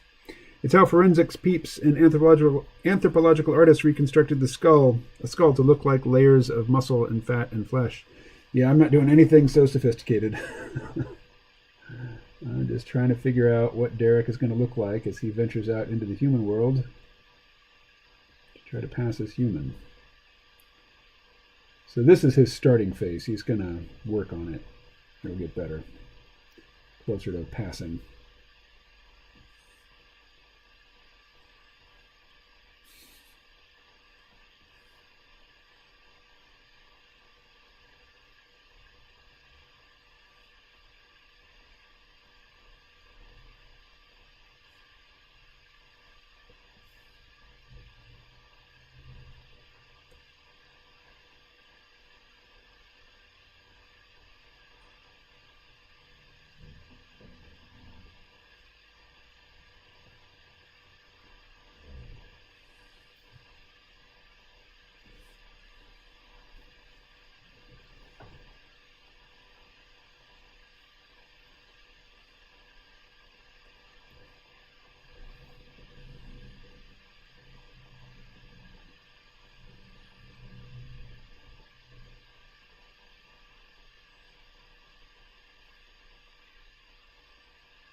All right, so later, let's see.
I learned of a new word / concept. It's called meta-modernism.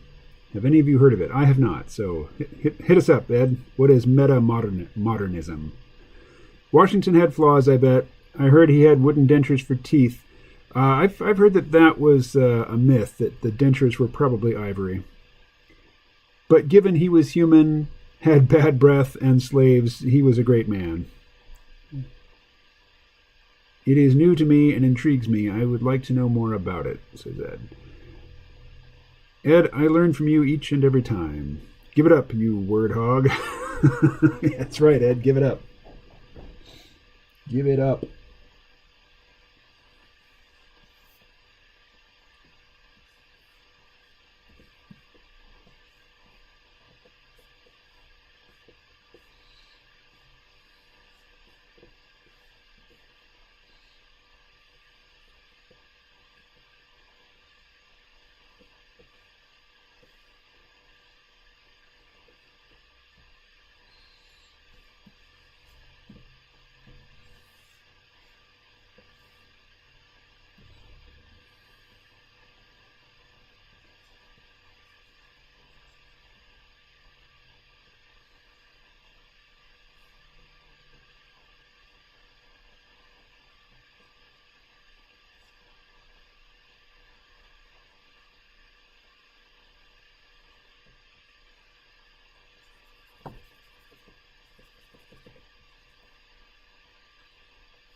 Yeah. His eyes are actually up here.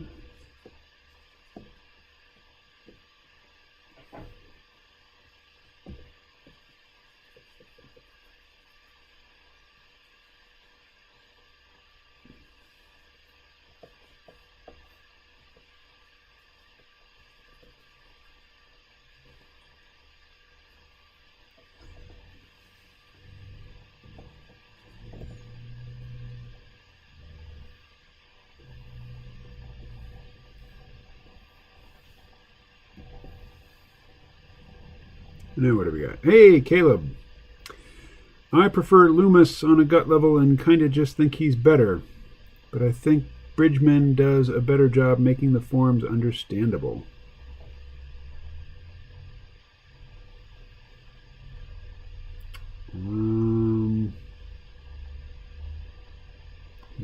need some background on that.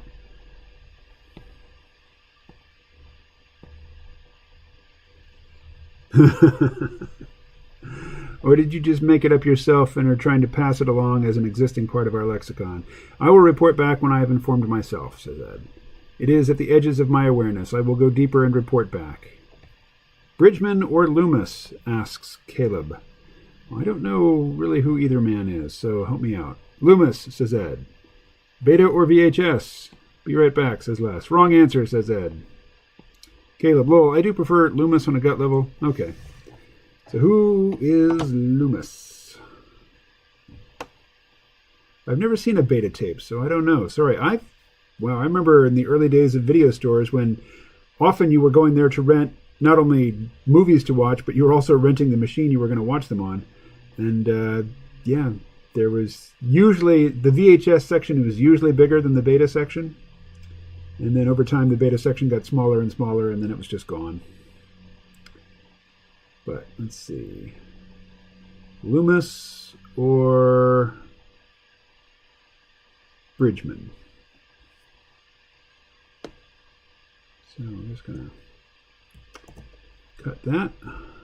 Search.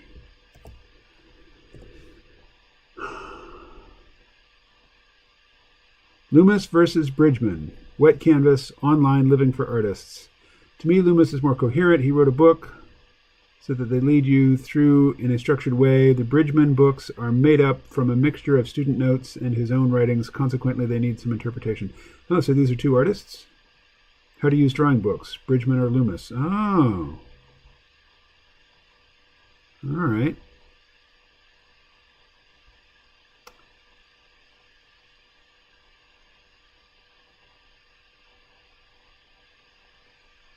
Okay, well, now I'm on Reddit. I cannot afford to research this now. Let's see. What about 80s videotape format preference? I've never seen a beta tape, so I don't know. Sorry. Hiya. Andrew Loomis and George Bridgman and Hogarth. Bern Hogarth, not only do I know of him, I've met Bern Hogarth. Are often cited as the best references for anatomy. Hogarth is definitely not a good reference for anatomy, but he's a good reference for figure construction. Yeah, he's dead now, of course, but I did do a one-day seminar with him back in the, I guess, early 90s.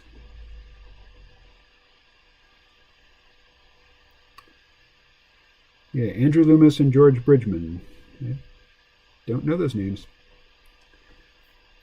Alrighty, let's go darker.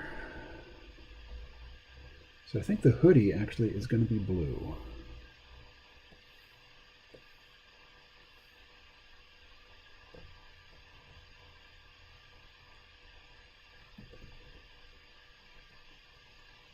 Or orange.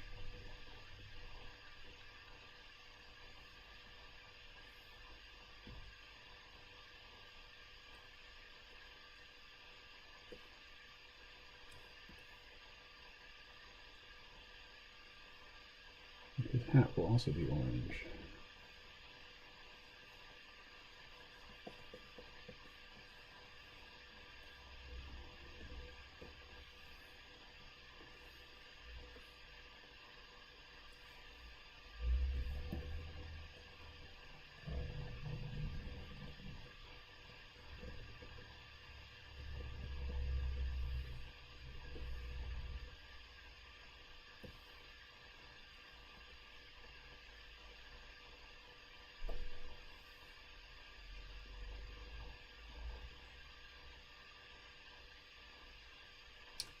I'm tempted to go black with the beard. I could go the opposite direction. Could make it white.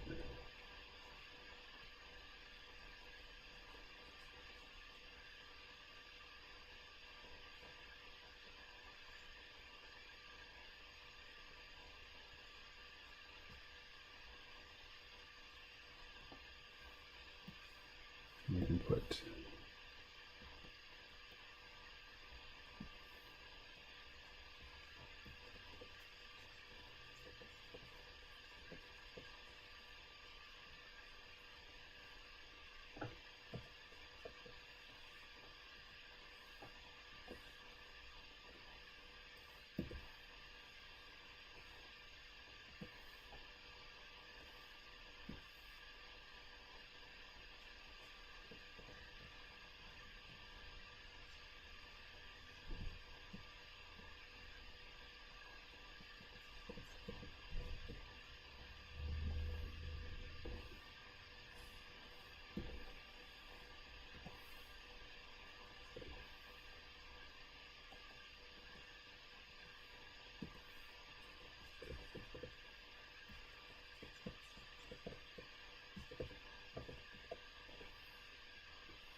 All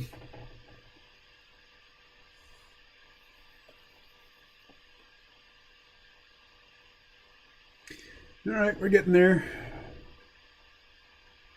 We're getting there.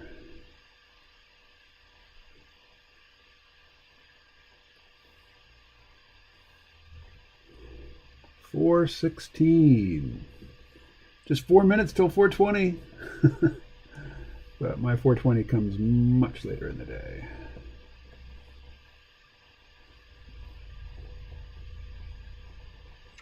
Let's see.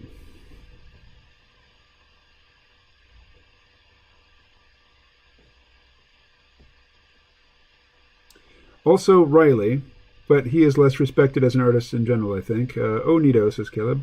Right? All right. Ed, are you still there? And if so, do you have anything to say on the topic of nitrous oxide? I will say no more in soliciting your opinion on that topic, and I'll leave it to you to reveal, or not, whatever you like.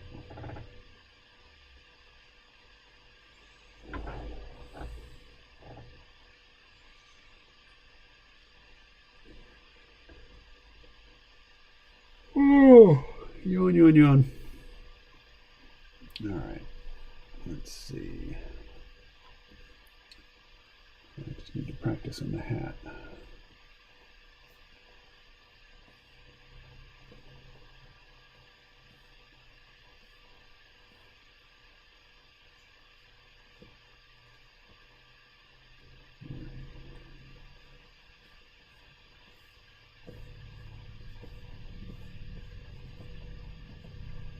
He's not going to have any sort of neck. We're just going to fake the neck with the hoodie and the hair.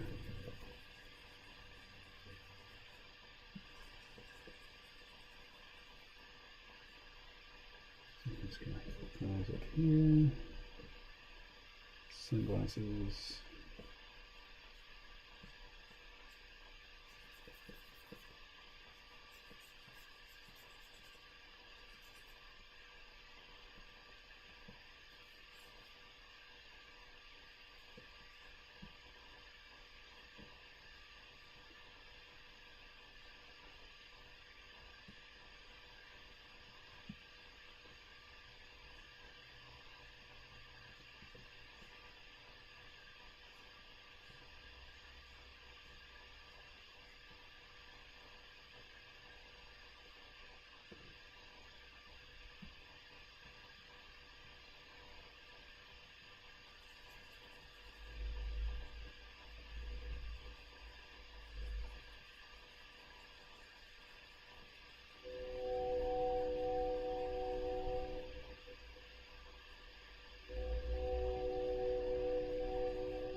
Alrighty. Oh, the chat has gone cold. What's everybody doing?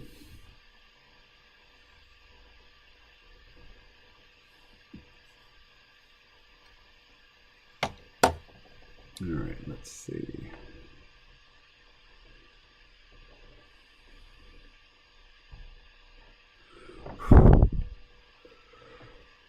Ooh. Hey, everybody.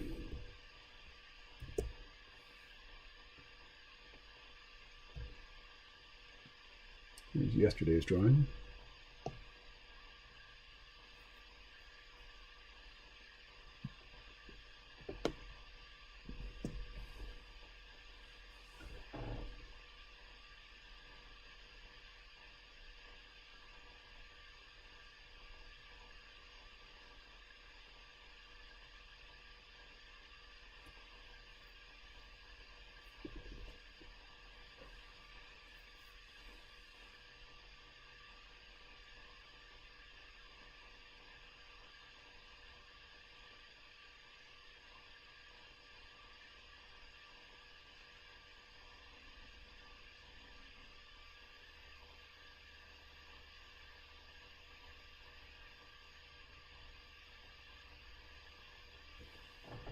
All right.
Hey, Les, I hope you brought some conversation with you, because it all died when you went away.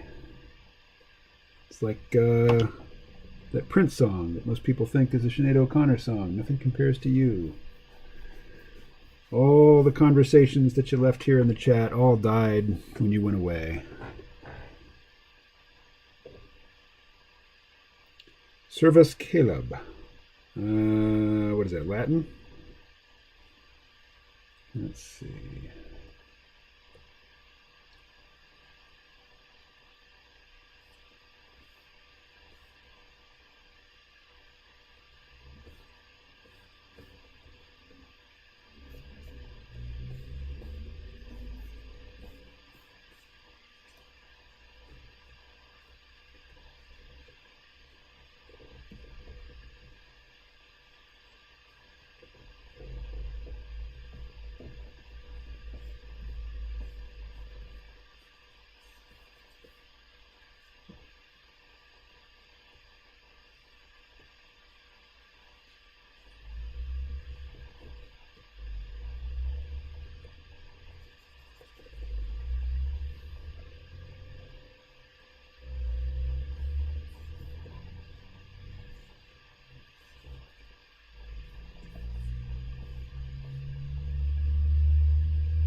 Uh-oh.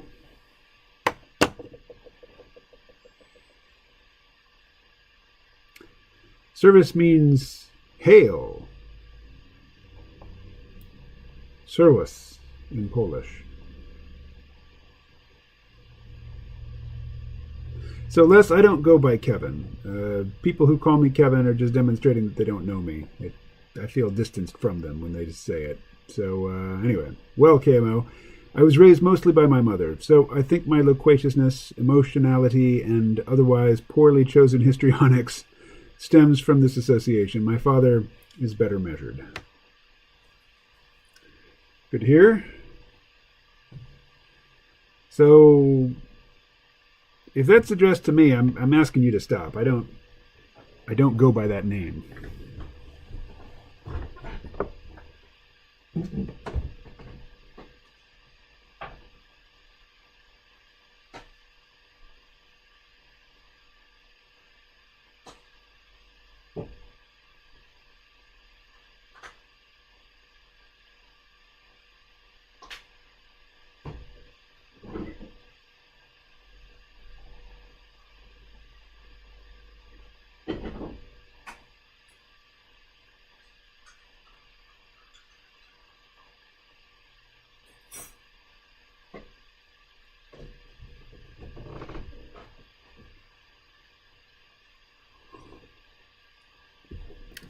Narcos. I have not seen it.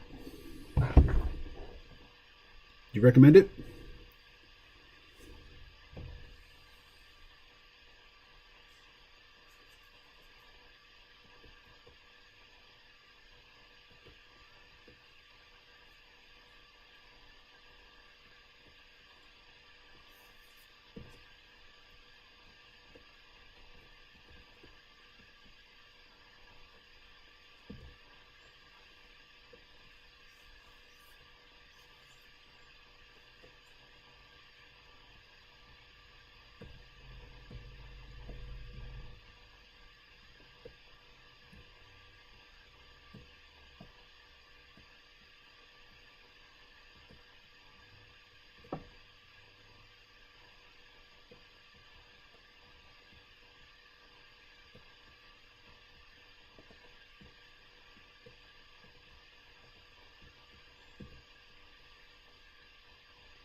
I do, KMO, you'll love it. Watch Narcos. My point being, me and my friends are thinking that the same something was Pablo Escobar. What?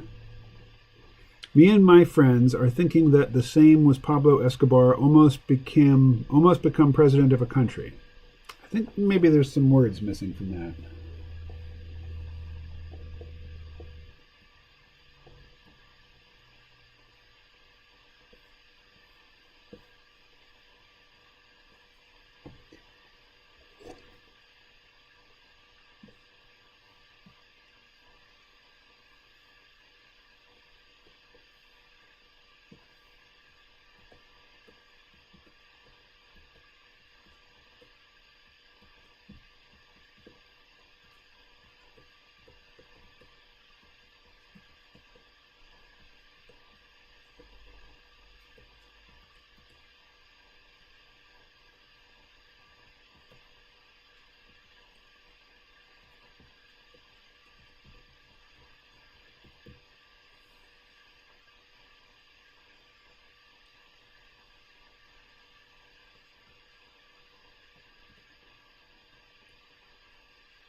All right, see you in 5.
Let's see.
How's my coffee? Well, I ran out of heavy cream, and I haven't been to the store recently, so I'm using powdered creamer in it, which is not my first choice. But other than that, it's doing the job.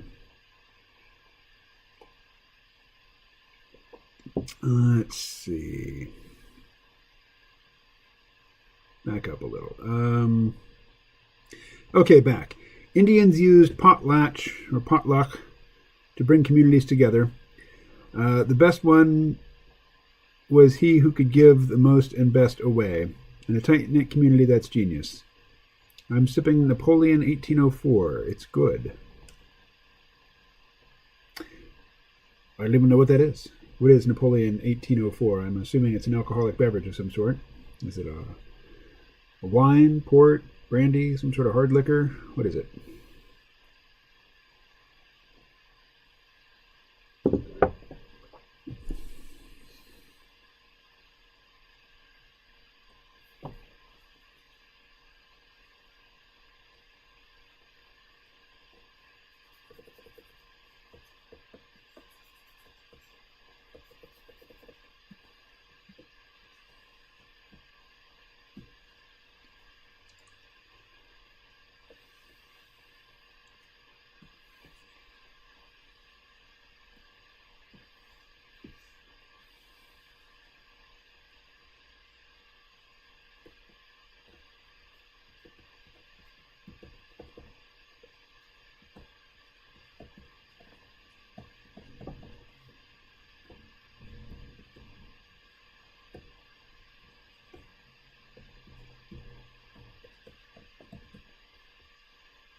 How would you create your perfect utopia, KMO? How would I create it, or how would I describe it?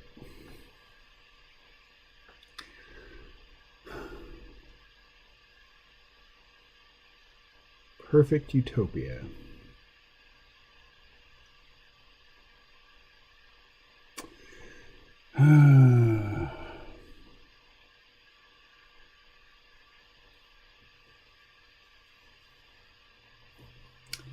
You know, I would probably set the bar really low. I don't want to.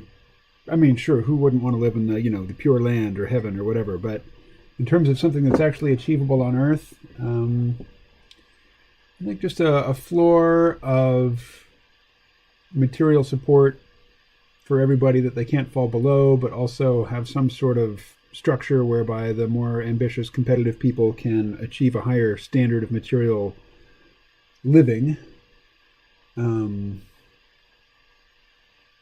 but that people who choose to take it easy, aren't shamed, or don't lack for they don't lack for emotional connection or well-being or self-worth.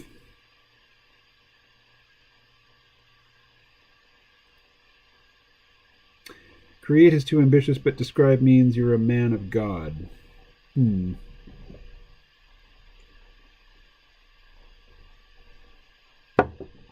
Yeah, I don't know. I'm not really pursuing utopia.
You're just a good human being that's searching, just like us all. That's why you're so endearing. Have you searched for utopia before, KMO?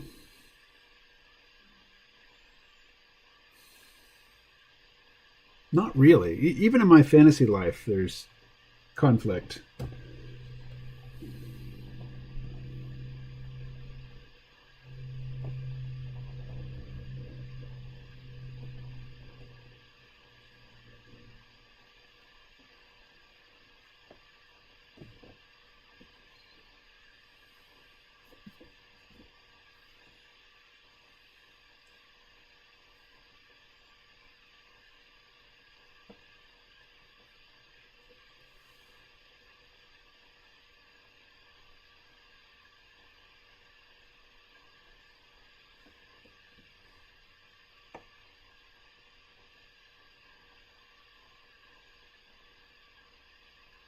I want to tackle the most difficult. More weight. Give me more weight.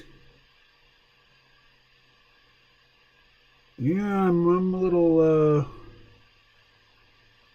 not quite sure what you're saying there.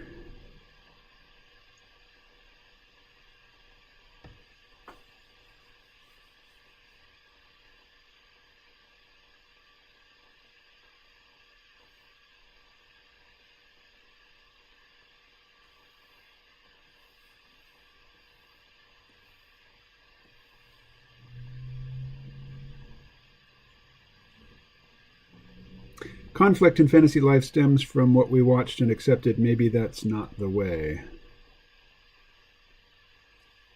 Maybe.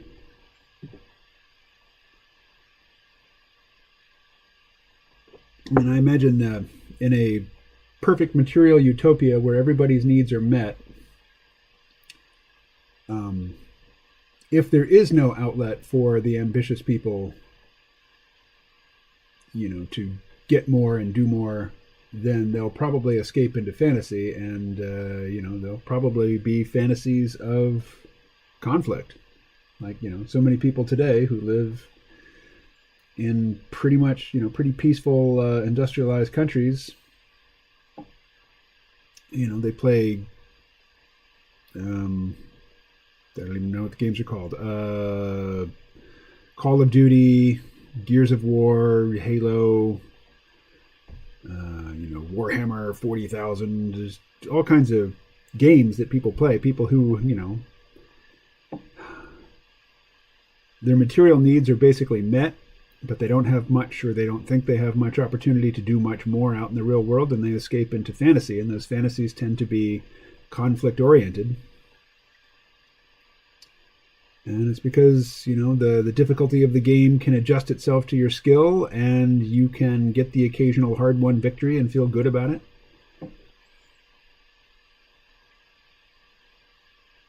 I don't know that just enculturating people to value calm and passivity and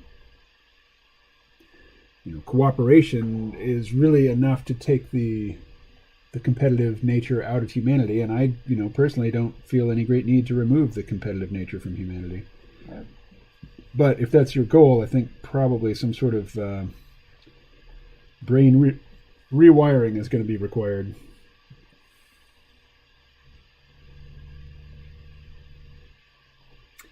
There was a Puritan once who died from witchcraft.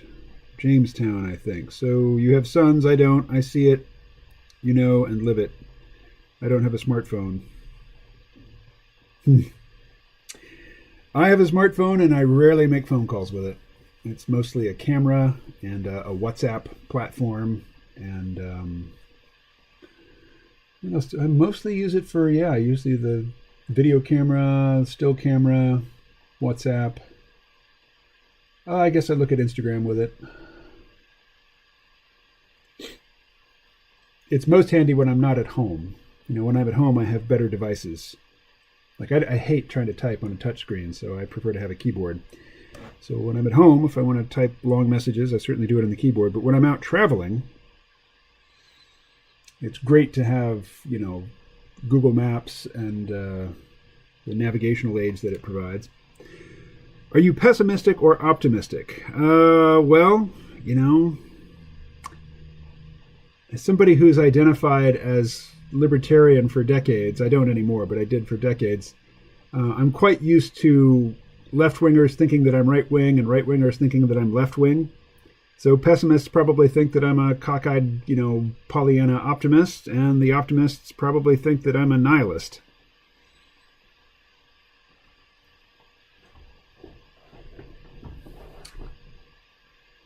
But while I reject, prophecies of doom, at the same time I also reject prophecies of the coming paradise.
You're not a fanatic. Not a fanatic. I find you wiser than I am. That's why I watch and listen. Well, thank you. It's kind of you to say.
Let's see. KMO, I find myself beside myself. How many intelligent, wise, and hardworking people there are. So there's a disconnect? No. Why can't we connect? Is it the system? Is it technology? Is it dumb people weighing our species down? These are questions I am not afraid to ask. I think we live in a world full of different human kinds, from ages past, mixtures of Cro-Magnon, Neanderthal, Homo erectus, Denicovians, Photoarchaeans, not familiar with that last one, etc. And we are mixtures of all different mixtures. I just want all our colors to be acknowledged before they are united, but not be diluted. As a planetary people, that would be a true strength. Thinking aloud.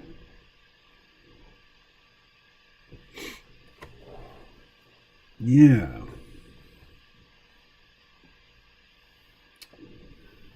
I am uncertain as to how to reply to that. But I'll give it some thought. Like I have thought about, how I would like to try to engineer a society via time travel and assassination.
All right, that is not going to be the script.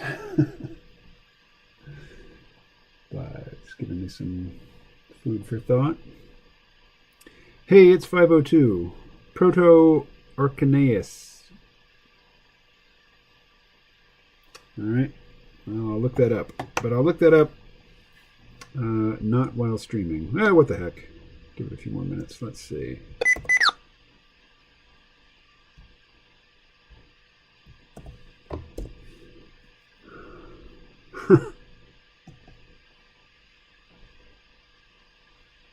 It looks like there aren't many great matches for your search, so I'm thinking there's probably a spelling issue there.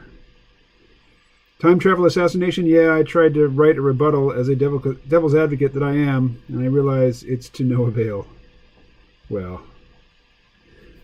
that's fantasy. I mean, I would like to think that if I did have the ability to time travel, I would think of something more imaginative than just killing the people I thought were villains or, pivotal figures. All right. Well, I'm going to wrap it up for now, but I will be back again tomorrow.